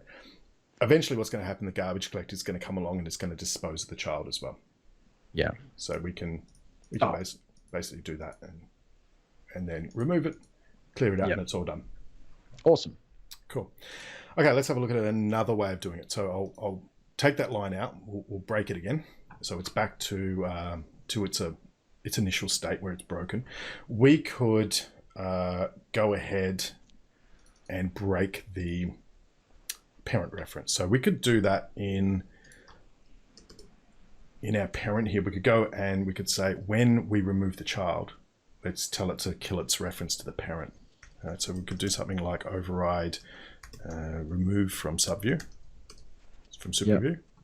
And we could say, let's go and have a look at our child view. So yeah, we can just get the reference. We could borrow some of the code from lines 28 to 30 and then just use that. We totally could. You are so much more efficient than me, Glenn. So let's do that. There we are. So now we get access to our child view, and then we could just say, hey, let's go and get that parent, set that to null. Yeah. And we're good. Cool. And again, it's just breaking the relationship between these two objects. I'm not going to infer anything. Please don't. Still works. We get rid of it. Yep, get rid of it. Do the garbage collection. Garbage collect, and it's gone. Nice. I want to add one of my favorite things about, well, normally when I talk about this, I like to go, you actually don't need two controls to do what one control could do. You could have just a single class that inherits from UI view that handles its own drawing. You have the yellow rectangle and the red rectangle in the middle, and then you handle the touch events. And then there's just no relationships to break. So you're not going to have the issues with memory management. Yeah, absolutely. Right. So just don't have the problem at all. Just don't architect it that way. Yeah. And even if you're struggling with coding drawing work, there's tools like Paint Code that you can use that'll actually write most of the drawing code for you. I'm not sure if anyone's used Paint Code, but I'd highly recommend it. I've seen you use Paint Code, and it's amazing. I probably don't write enough straight Xamarin.iOS applications to use it myself. Yeah. But if you do, it's amazing. Or I suppose if you're creating renderers or effects, it would be useful as well. So, and here's the thing: if you're doing the equivalent thing with Xamarin.Forms, there's an open source project by one of our Docs team members called Kimono, which is essentially like Paint Code, but it's for Xamarin.Forms with Ski Sharp. Yeah, right. I haven't used that. Yeah. Yeah, cool. Now, there's another approach that you've told me about before, which is a weak reference. Yes. A weak attribute. This is your favorite one, right? Oh yeah. There's a lightning lecture on our site as well, but you can see the custom parent view, and it's got the parent property. So you can use a weak attribute, and if you just use the attribute, and you'll need to use the system namespace for this. Yep, using system. Yep, and then it's not going to compile. The reason it's compiled is because the weak attribute only works on fields and not properties. Yep. So get rid of the get and set and just replace that with a semicolon. Yep, and we're good. And then you should be right. Yeah, and then that way you don't need to worry about the relationship. I'm not sure if you've got the old code in there still. I think I removed it. Yeah. Okay. Cool. But that should be the other approach that you can take. And even another approach, actually. Let's just see if this works. Whoops. Yeah, so there we are. Got rid of those live instances. Yeah, excellent. And they're done. And the weak attribute's really interesting. The other thing that I should add is that some of the types that you deal with in Xamarin.iOS are very used to this problem. In particular, the UI table view controller, it'll have the data source, like it'll have the source, but it'll also have a weak source property as well. So if you assign a value to the weak source, it'll assign it to it as a weak reference version of the data source. And that can save you the headaches around the relationships there too. Yep, cool. There is another way you could do this as well, right? Which is you see here where it's relying on, like if you understand how your objects relate together, and this kind of comes back to what you were saying about just architecting a bit different, right?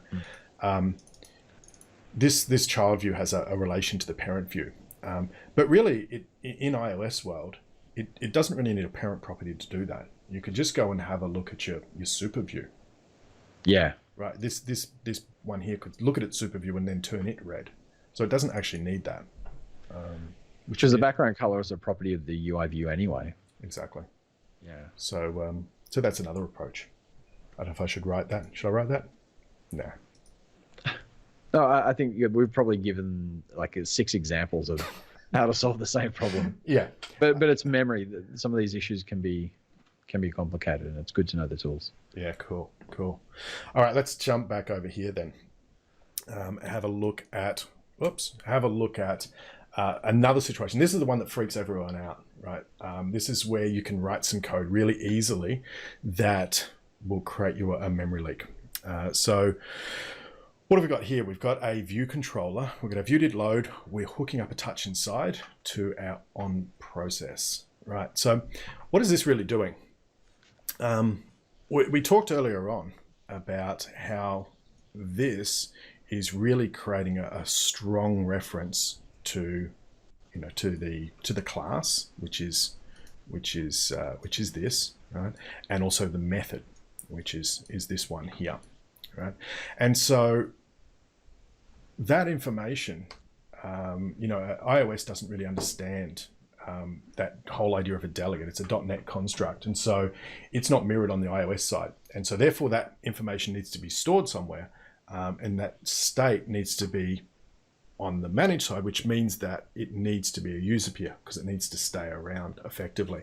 And so what happens when you write code like this, depending on the scenario exactly, but you end up creating a cycle, basically the same way that we did earlier on. So what we have here is we've got sort of the native side over here. So the view controller is retaining the button because it's in the visual tree. Both the initial, the view controller and the button would have a retain count of 1. The button's held live due to the process button property, and the view controller is being held live to the event handler. And so to make sure it's all being kept around, it promotes it to a user peer, and we effectively create the same cycle. But the problem with this one is that, if I go back here, it's a bit of code I've written a million times. And I've probably got a million different leaks in my applications based on that. Yeah. And also don't put it in the view did load. Put it in the view will appear, view will disappear. Absolutely. Yeah. So to fix this, right, it's the same sort of concept that we've been talking about here. What we'd want to do is we'd want to subscribe to it in the view did appear, as Glenn just said, unsubscribe and the view did disappear. And so the other interesting thing here, which we'll quickly demo, is that this is for manually wired events. You don't have this same problem with storyboards. You have other problems with storyboards, but that's beyond the point. Some storyboards have different ways of passing you the information. I've got lots of problems with storyboards, but that's just me because I'm old and grumpy, mostly. All right, let's have a look at this example. This one is really quite, in terms of the application, it's very straightforward, but it's got a big problem. So let's have a look at what we have here. Zandra Zaleta says, this should have been discussed in earlier lessons in Xamarin so that these habits are formed already. Yeah, absolutely. There'll be a few takeaways from today's session, I think, that should be drilled in very early, but hopefully we know them. Well, I think there's a lot of sample projects that are big culprits. They might go, it's just a single screen application where all the events are being subscribed in the view did load or in the constructor. Yeah. And because there's just the one page, then it's not really having a memory leak impact because it's really capping the memory and not just like leaking the objects everywhere. So people go look at that code and they go, oh, okay, that seems to be okay, but really it's not. Yeah. So yeah, I like that idea of yours, Xandro. We should kind of have the primer for dealing with memory in Xamarin. Absolutely. So let's have a look at this application. This application has a navigation controller. It's got a page. That's the root view controller. It's got a button. This button actually initiates this segue to go to another page, which then has a slider on it that updates this value. And if we have a look at the code for our main view controller, there's actually nothing going on here. It's got a garbage collect button. Everything's driven through storyboards. But the culprit in this case is our view controller, which is the one with the slider on it. So in our view did load, we're going to show it was created. We've got this little line of code here, which looks very innocent, which basically says, I want to go and when the value of the slider changes, let's go and update the label. And then we've got dispose. So we've basically got not much code in here, and it's all pretty typical code that someone would write. But if we run this, we'll see that we have a problem. So let's just spin this one up. And if anyone wants to volunteer a solution in the chat window, you can do it for street cred points. Street cred, browning. Was it bragging rights? Bragging rights. Like it. Well, every culture has different terms for it, but essentially. All right, let's have a look. We go across this view controller. We got our slider. We go back. So we've got one instance. And then we're going in here and we're basically, every time we come into this page, we're creating a new instance. And even if we hit that garbage collect button, it's not going to deal with it. Okay. I don't know if you can hear that sound. There's this horrible sound coming from my computer. Yeah, I'm not sure what it is. I tell you what it is. It's the water cooler. Which, within your computer, because you've got a very powerful gaming machine, haven't you? You're using for streaming game. I do. But I think it's about to blow up. Anyway, okay. So the point here is that it's not clearing this, right? And it's basically this line of code here that's called it. And Zaletta, I'm sorry if I'm saying that wrong, talks about unsubscribing from events. That's pretty much it, right? So what we want to do is, well, we want to stop the application first, and then we want to find ourselves some good methods to overwrite. Yeah. So not and load. Do we want to use lambdas? I don't think we want to use lambdas, do we? Well, the real problem I see here anyway is this, right? So we've got our view did disappear. So we want to unsubscribe from it. How do we unsubscribe from that? I actually don't know. Right? I mean, you wouldn't. You'd need a method really in order to unsubscribe. So you'd change it from the lambda to the method. Exactly. So we'll go and override our view did load here. No, not a view did load. Don't do that. View did appear. And then instead of doing this here, we'll come in here and we'll say... yeah, because that's a really weird point as well. Never to use lambdas. Well, lambdas are okay in appropriate situations. I like using lambdas as callbacks, but when you're dealing with events, it's better to use methods so you can unsubscribe from them. Yeah, because now we can do this, right? But I see your double question mark, LOL. So I'm not sure if that means, I'm being sarcastic because I understand, or it's just whenever I use lambdas, I just throw my hands up in the air, and then that's what whenever I read LOL, that's what I see. But yeah. So I've just quickly changed this so that we're just much more explicit, right? We say on our view did appear, we go and hook that up. We still have the same code inside of here, and our view did disappear. We unsubscribe from it. There's another interesting thing here, Kim, as well, if I can mention it. Yeah. Is that a lot of the times I'll see people do the event subscription in the view did load, and then the unsubscription in the view will disappear.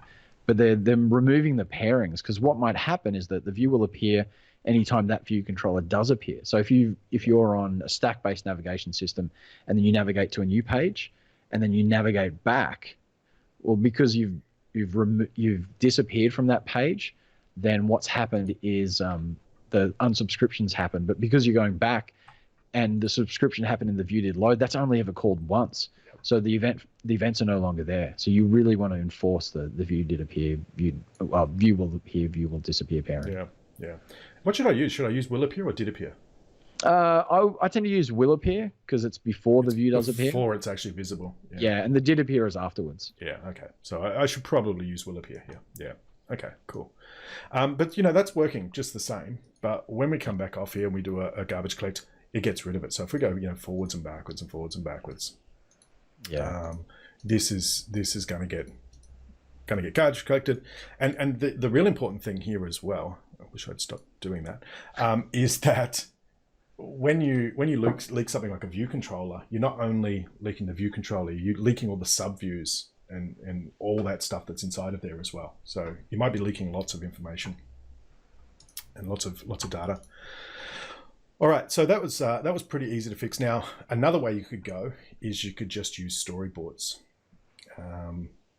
So Sandra Zaletta says, sorry, so what is a good practice? Use view will appear and view will disappear versus did.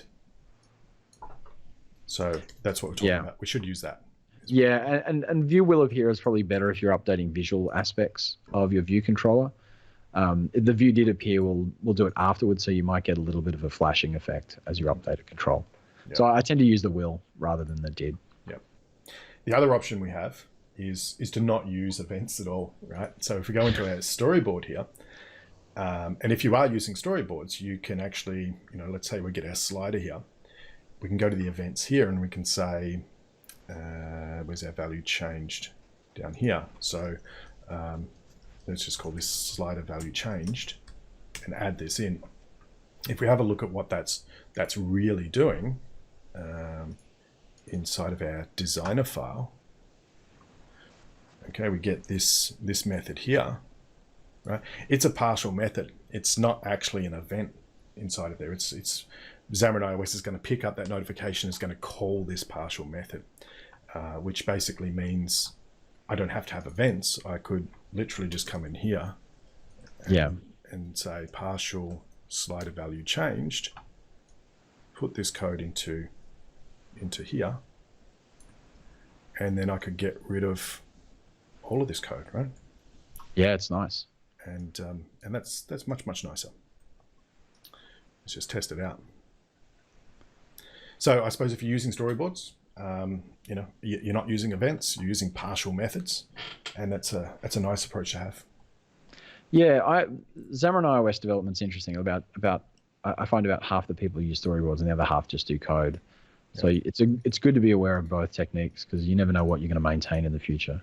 Yeah, I think it's fair to say when you have complex apps or you want a lot of control over your UI, I find it easier to go with a coded based approach.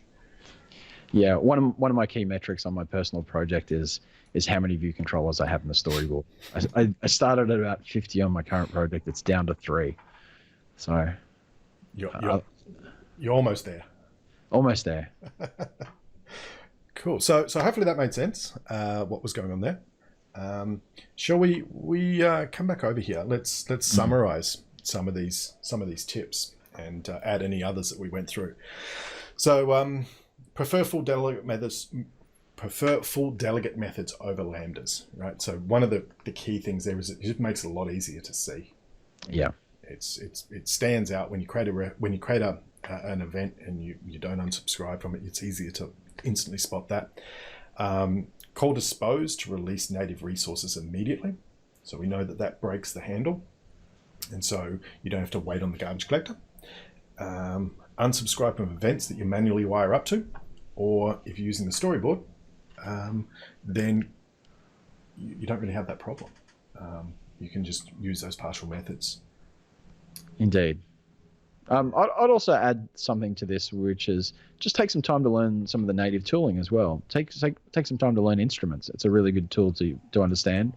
And also have a look at even things like the devices window in Xcode. You can actually get a lot of information, like if you've got particular bugs or crashes within your application, you can read a lot of information there. It's very useful. Mm-hmm. Beautiful. I've actually written those, but they're right behind your head in the stream. Okay, I can't quite see that. Oh yeah, that's all right. It doesn't. So I need to move the other direction. Yeah. Xandro asks in Xamarin.Forms, where do I subscribe and unsubscribe from events? I do the what is it? The on appearing and on disappearing. Is that right? Yeah. Yeah, on appearing, on disappearing. Yeah.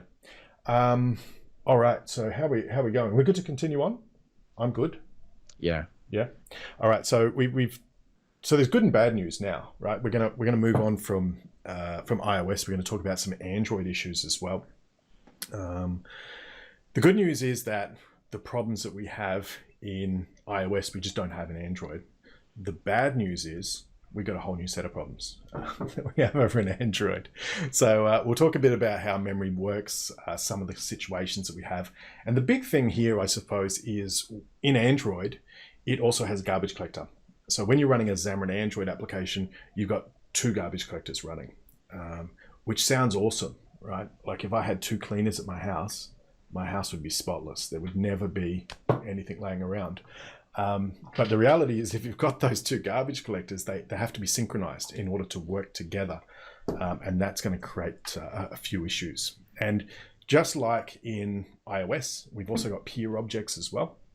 So again, this is like a managed object that points to a native object. It does this through an iJava object inside of here. It's got this handle inside of there. And so when you allocate a peer object, the system goes and catches the underlying Java object and holds it in a pointer there. So that is treated as a GC root or a strong reference by the Java virtual machine. So as long as we have a handle to the object, the Java machine, JVM, won't collect the Java object. All right. And just like in iOS, part of the state is on the Xamarin side, part of it is on the native side. Okay. So let's have a look at garbage collection in Android, because this is pretty interesting what happens here. Because remember, we've got 2 garbage collectors running. So what's going to happen when we do a garbage collection? And this is a very simplified view of what happens, by the way. Yeah. I'm sure what actually happens I couldn't even comprehend. But the general idea is that it goes along, does the normal sort of garbage collect, says, hey, can I go and collect this object? And if I can collect that object, it will say, okay, well, is this a peer object? Is this pointing to a Java object? If it's not, then we're good. We can get rid of it. So it collects the object. If it is pointing to a peer object, it gets that handle, which is a strong handle, and replaces it with a weak handle, which, if you recall, is not going to stop a garbage collector from collecting it. So it then triggers off an Android garbage collect to see whether it collects the Java object. And if it does, then we know that it's toast, right? And we can then go and collect that object on the managed side as well. But if it isn't collected, then we know that we have to keep it around. And so we get that weak handle, we put a strong handle back on there so that it doesn't get disposed, and it can live to see another cycle, basically. So that is a very, very simplified view of how the garbage collection works with Xamarin Android. So for example, it doesn't actually do this for every single object. Otherwise it'd be doing garbage collects, potentially millions of times. So it tracks peer objects separately. It only scans them, and runs the garbage collection once and then updates the handle. So it doesn't do this every time, but that's the general vibe of what's actually going on beneath the covers. And this idea of having 2 garbage collectors, what's funny? Oh no, it's kind of interesting. I have this analogy with the garbage collectors that it's like making a decision by committee. Like if you want to make a decision and it's just you, it's so simple. You just make the decision. But when you have to do it by committee, then you've got to communicate with the other person. There's more paperwork, there's more back and forth and verification.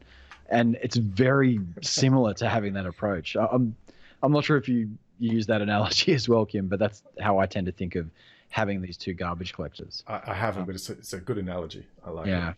Having been on a few committees, I understand. But one of the problems is it's garbage collected, and garbage collections, it has to synchronize these garbage collectors for a start.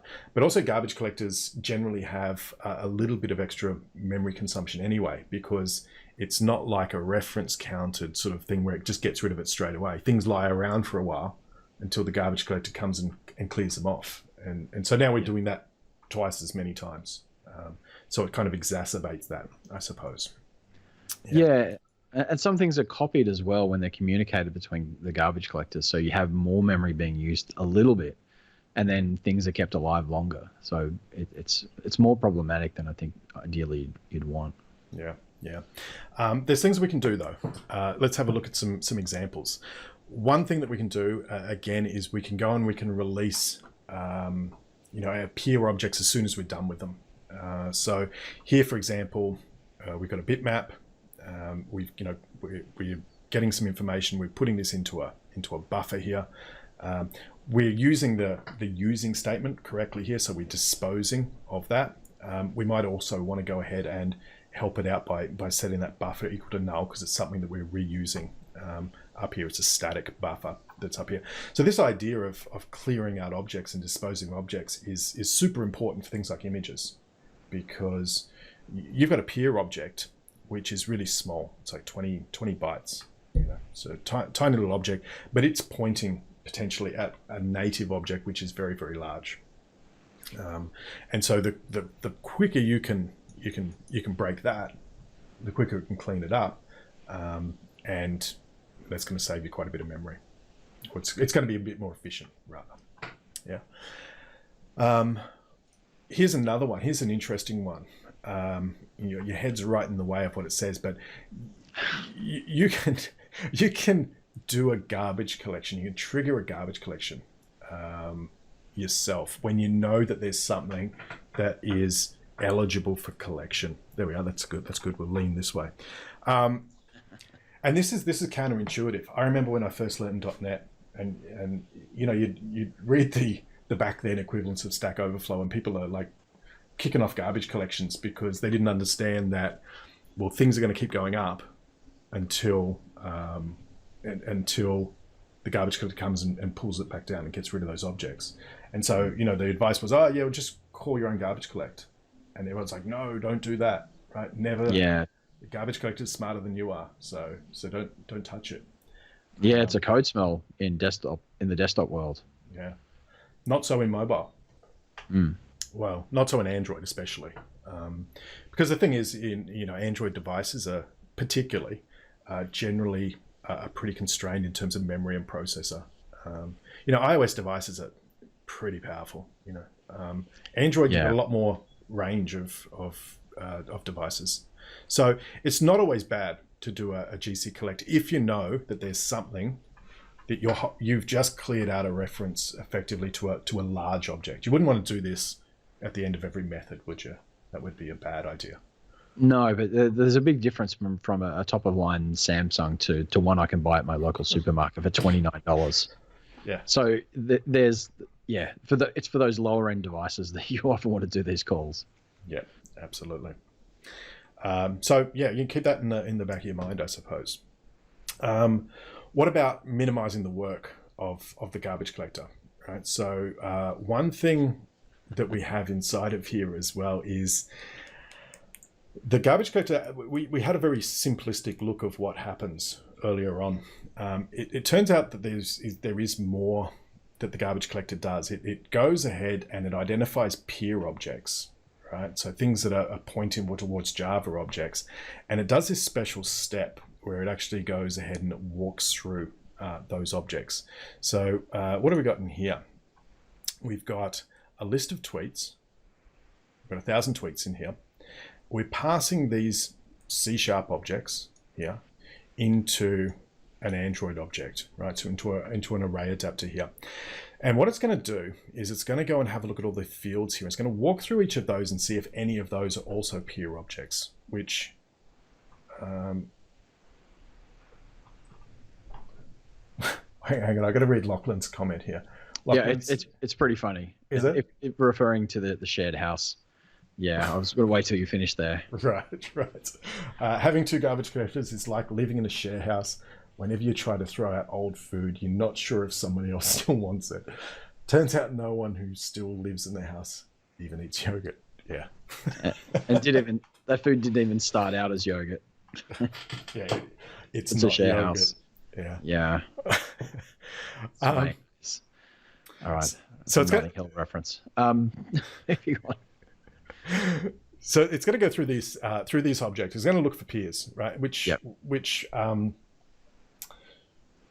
could actually be a very deep hierarchy, right? So if you had tweets that had a list of tweets and that had a list of more tweets and things like that, it's got to walk through all those objects, which sounds totally crazy. But there's a reason why it needs to do this. So here's a kind of a contrived example, but it'll give you the idea, hopefully. So let's say we've got this C# class, bitmap button. It holds onto an image that it wants to display on the button. Right? It's got a peer instance of a bitmap, and it's sort of looking down here. Now, if we put that button in our onCreate, we go and we put it into our visual hierarchy. We don't keep a reference to it, right? So we just set up the button, set the properties on, add it to the linear layer.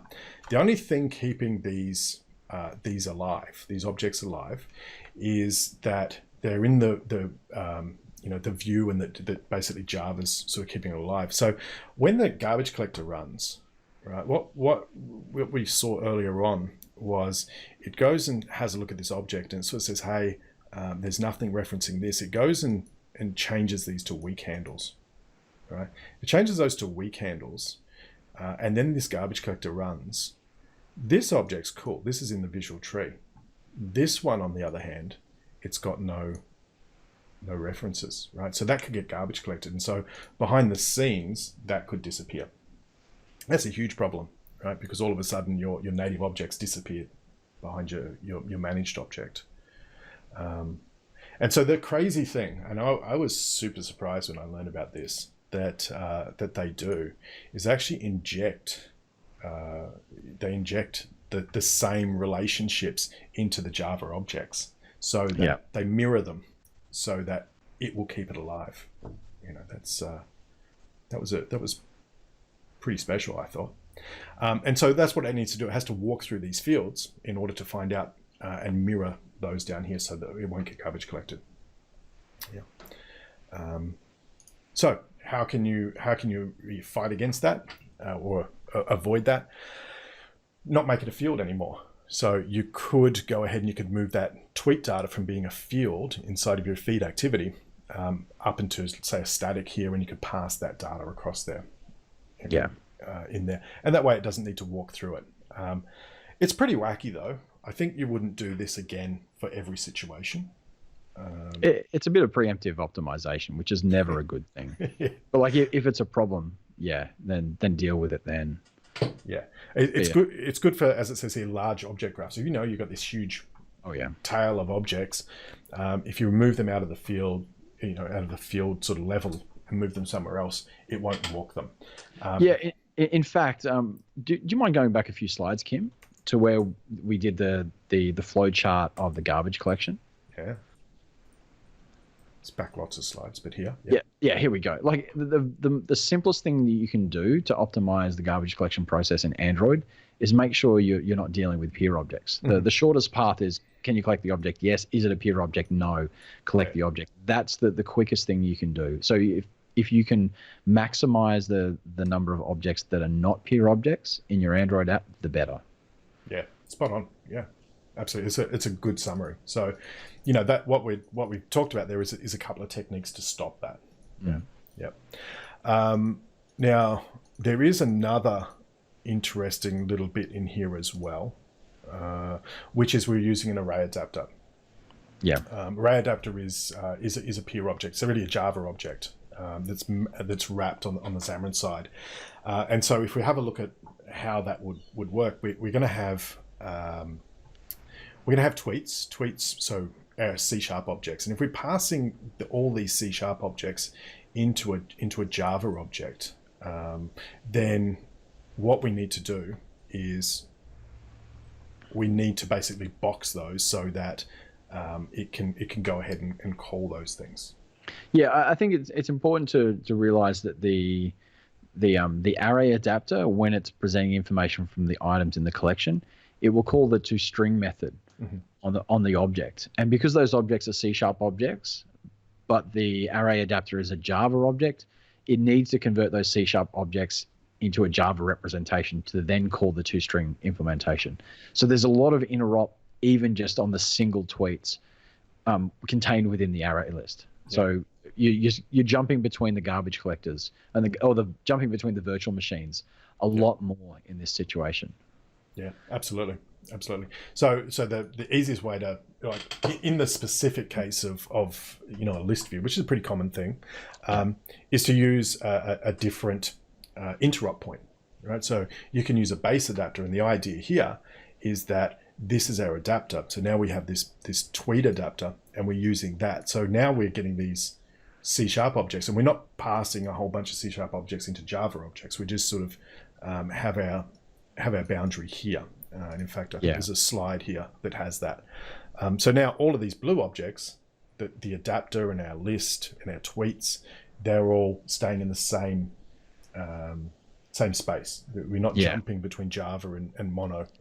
There's still interop between the adapter and the list view, but the adapter is keeping all of those objects contained on the Mono side. So it's not they're not peer objects. They don't have representations in both worlds. And the loading time, the processing time is going to significantly be reduced in the second model. Yeah, absolutely. So we've got a really quick demo of this one as well. Cool. Yep. Let's duck over here and this is a really good demo. I know Kim's going to set it up here now, but I want to talk about the fact that we've been doing this demo for a few years, and when we started doing this demo, we used to start it at probably about 8,000 objects within the array list, and the application would start to crash. But the Xamarin team have done so much work for the performance and the implementation of the communication between the virtual machines that these days I tend to have to bring it up to something like 55,000 issues to make it crash. You'll see what I mean in just a minute. But I'm really trying to enforce the fact that there's been so much good performance work done on the Xamarin.Android platform. And we see the benefits when we develop every day. Yeah. So I normally add a stopwatch in here. Oh, cool. I normally use my phone and do the stopwatch. I saw you do that the other day. Yeah. You're like a man of science. So let's go and throw a stopwatch in here. There's probably better ways of doing this as well. So can you just walk through that code for a second while I add this in? Cool. So what we've got really at the moment, the email server is a class that's just designed to generate some random email data. So it's creating 1,000 email messages. It's going to be stored within that email server class. It's then doing a garbage collection after that, only because during the random generation process, there's lots of additional data around. We just want to clear it out.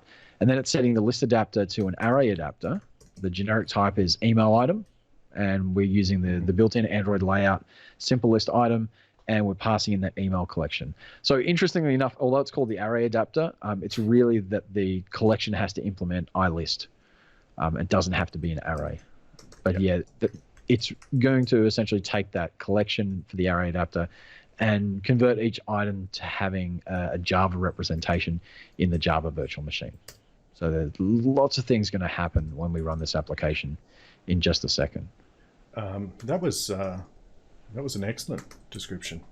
So I'm just going to say output here. The startup time was how many milliseconds for email count objects? Oh, awesome. Whatever, something like that. Yeah. And I put this out to the log, the Android log. Yeah. Because Android's really chatty in the logs, so it can be really hard to see stuff. But if you use that, you often can filter it down here. So let's give this a go. We got 1,000. We should throw this just to 10,000. Actually, I should just use that variable that I created. Yeah. Email count. We'll start at 10,000. The other thing to say here as well is don't create a list with 10,000 objects, right? It's a usability disaster. So it's like a take only what you need kind of situation every time you deal with data. You don't want to just download the world. Pretty much. Especially not on Australian internet. No, although our internet's reasonably good for our locations. Yeah. So this is starting up. If I did that code right, we should see 10,000 objects. And it was pretty fast, actually. You think about, it's jamming 10,000 objects, 10,000 C# objects boxing them, putting them in over to the Java side, doing a two-string on them, outputting them. It's crazy, right? Because there's so many objects in here. But what I should be able to do is I should be able to see the startup time. So what did you get for the startup time? I don't know. I'm about to go and find the device log here. Yeah. And then I'm going to filter this on email sample. And hopefully it'll work. You going to work for me? There we go. 0 milliseconds. I think this might be why I use the manual stopwatch on my phone. Yeah, because... And also for the time that when it crashes. Yeah, because you never start it. You know, that's the problem. It's always that one line of code, the typo or the omission. Yeah. The attention to detail. Let's find out. It shouldn't take us long here. It's deploying pretty fast. Actually, I've been pretty pleased with the deployment times with Android recently. Well, they've changed the way that the assemblies are loaded in Android, so all the assemblies aren't loaded automatically on startup as they used to be. So that's had a significant, not a significant, but it's had a reduction in the startup times, and you'll feel that more on Xamarin.Forms actually than Xamarin.Android. Yeah. So that was 2.6 seconds, 2.614. Awesome. This is on a physical device, by the way. I got my physical device mirrored through Visor. That's how I generally roll. Let's go and we'll do 30,000. We'll see what we get. Okay.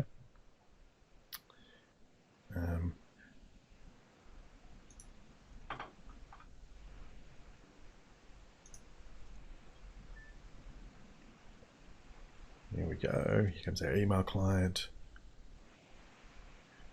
And again, if you've got 30,000 objects, can you even imagine how many strings are being created here? Yeah. 3 times the amount, roughly. 7.4 seconds. If I go and throw this up at 60,000, this is about where I find things blow up. So you're on a Pixel 2 here, is that right? No, a Pixel 1. Pixel 1, okay. Let's see. It might work. There's my reminder to do yoga tomorrow. I haven't done yoga for years. Yeah. I just can't bear to get rid of the reminder. Okay, so it's loading up here. It's taken a while. And in fact, what I find, if we go and have a look at the output, the garbage collector is just losing its basket. Yeah. Yeah.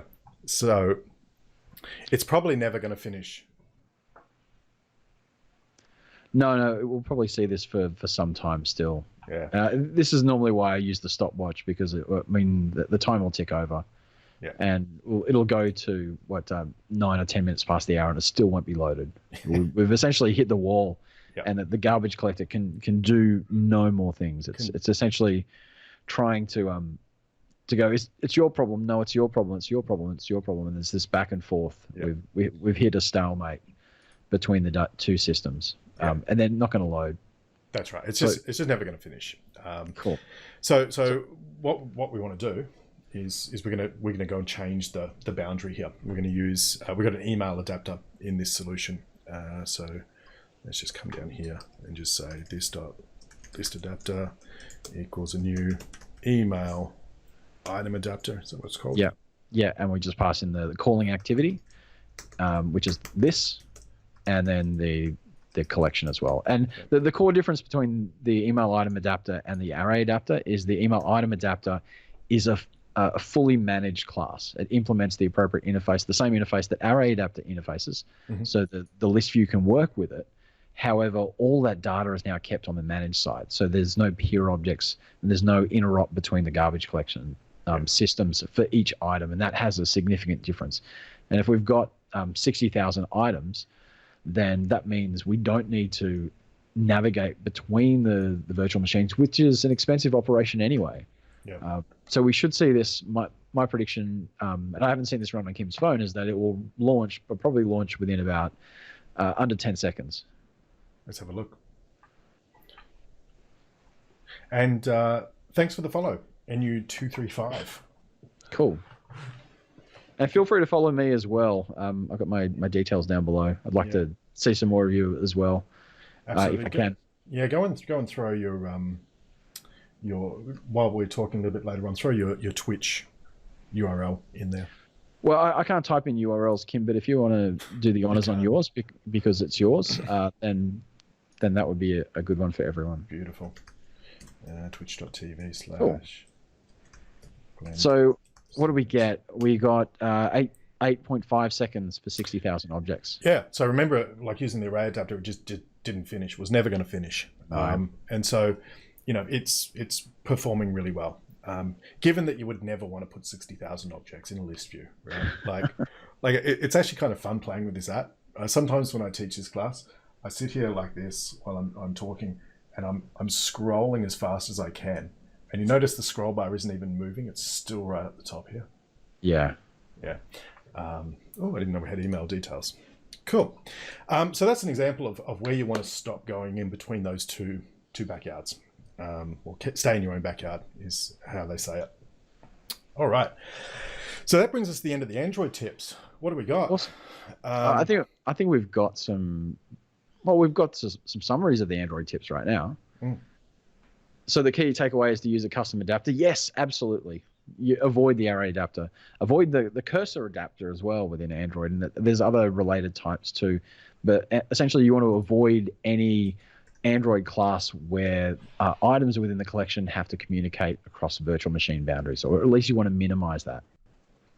Yeah, spot on. And that big one that Glenn was talking about earlier on, the quicker you can make something not a peer object anymore, right? The better it's gonna deal with it, because it just does a lot of things. It's a lot of special work has to happen behind the scenes. All right, cool. We got one last thing to talk about, which is, what about Xamarin.Forms, Glenn? Xamarin.Forms, it's really good, very popular. It's super people popular. People are gonna be asking what's the deal with Xamarin.Forms, but the reality is that Xamarin.Forms sits on top of these platforms. So if you're creating a Xamarin.Forms app, chances are you're going to write an effect or you're going to write a renderer, and those same rules on Xamarin.iOS and Xamarin.Android are still going to apply. Xamarin.Forms is still a .NET language, so you still have all the classic reference leaks that could potentially happen. Like we saw, the very first example that we looked at was a Xamarin.Forms app about a memory leak, storing those references that were not removed. Yep. So you still have the classic problems. All these problems that you can have in any app still can happen. Yep. Yeah, that's true. But they are really clever, right? The Xamarin.Forms team, and they solve a lot of problems that we've seen, that we've talked about. Oh yeah, for sure. And in fact, especially so in the more recent versions. I mean, they try and implement all the optimizations on things like the list views, so you don't have issues like we had with the array adapter in that last Android example. Yep. That you don't have to worry about the callback mechanisms that they use. You still have to do the appropriate things like unsubscribe from events. So and also other aspects too. So if you're using something like the messaging center in Xamarin.Forms, there's a subscription process there, but there's also an unsubscription process that you should be using in the same pairing style that you do with events. Absolutely, that's a big one. That's a lot of people have leaks in that one. Yeah. But again, if you're down in renderer territory or effects territory, not even the Xamarin.Forms team can save you. You're down on the platform, right? And you've got to make sure that you know what's going on. So one thing I did want to leave us with, because we pretty much at the end of what we wanted to cover in today, is just some links if you want to dig into this in a little bit more detail. And what I'll do is I'll post this gist out into the chat window. But what I have in here is, there's a really good book. It's just a free ebook that's available, which talks about just general memory problems that we'd have in .NET. It also talks about how garbage collectors work and things like that. So it's really good. If you want to have a look at Xamarin.Android, we've got some good posts on Xamarin.Android performance. If you're really interested in how this works, we have excellent documentation actually on not only performance here, lots of little tips in there, how all this stuff actually works, and it's actually really well written. I used to make the joke that if you couldn't get to sleep, read that, but then I read it and it was pretty cool. Yeah, that is pretty. Yeah, there's the same deal with the iOS side of things. They've got in the docs we have performance things, and as you go through this, you'll find lots of things that we've talked about today. Strong reference cycles, circular references. Don't do that. use weak reference. These are all things that are going to help you out. Again, there's an internals section, which will do things like talk about how iOS works under the covers, how things are compiled and whatnot. Specifically back to the Xamarin.Forms, there is a couple of references in the cross-platform performance section. They've got a few tips inside of here as well that you might want to have a look at. And again, unsubscribe from events, things that we've been talking about. Yeah. This is a really cool talk here. So this was this. Sorry. Oh, no, I was going to say this is Jason Smith's talk from 2016. Yeah. Still highly relevant. Yeah. Absolutely. Super relevant. Mind you, they have optimized a lot of stuff from, an awful lot of stuff since 2016. But a lot of what he talks about is still valid, how layout cycles work and things like that. So this is, I don't know, it's about 45 minutes long. It's well worth looking at. There's a bit of a summary here. There's also Ken Bogart. If you haven't got 45 minutes and you want to keep a cheat sheet by your desk, Kent Bogart created a do's and don'ts list, which is basically all the points out of Jason Smith's talk. So I recommend that. I'd also recommend to check out the Xamarin blog. In particular, David Orton now always is releasing good performance tips for Xamarin.Forms, especially on things like data binding and other techniques that will have a significant impact, and some of the experimental features as they get announced. So check that out. Very well worth it. Absolutely. You've kind of gone floating there for a second in the in OBS. Oh, yeah, that's right. You're back now. Yeah, so absolutely inside of here, like if you look at data binding, for example, tips and tricks. So that's from David Bridge, but also David Orton, as Glenn said, has lots of really good tips in there as well. Cool. I saw Ian Yu followed. Thank you, Ian Yu. Yeah, so followed you. Yeah, fantastic. So just a reminder, hit the follow button if you want to know about additional things, additional sessions that we have. Make sure you follow Glenn. We've also got Renee as well, doing some Twitch streaming, and Rob Gibbons as well. So make sure you follow those. And I think that's about it. So maybe we should just pause for a second, see if there are any questions or any sort of points anyone wants to discuss. Oh, that's a good idea. We've got a nice sized little Twitch stream happening today. I quite like it. Yeah. And if you've got some feedback about the fact that we've got two of us on the line, if you think that works as well. I mean, this is the first time we've had that chat. I mean, Kim and I have presented before together at Ignite Australia. But yeah, just kind of curious. Yeah, no worries. Pindex says, great streaming. Thanks, both of you. So pleasure. Appreciate that. Yeah. We might do some more, Glenn. We should. If you can put up with me. Always, man. How long have we known each other now? About 8 years? Yeah. Probably that. Probably about that. Here's an interesting question. So surprised we didn't have a 5-minute break. We went through the 2 hours. Would you prefer a break?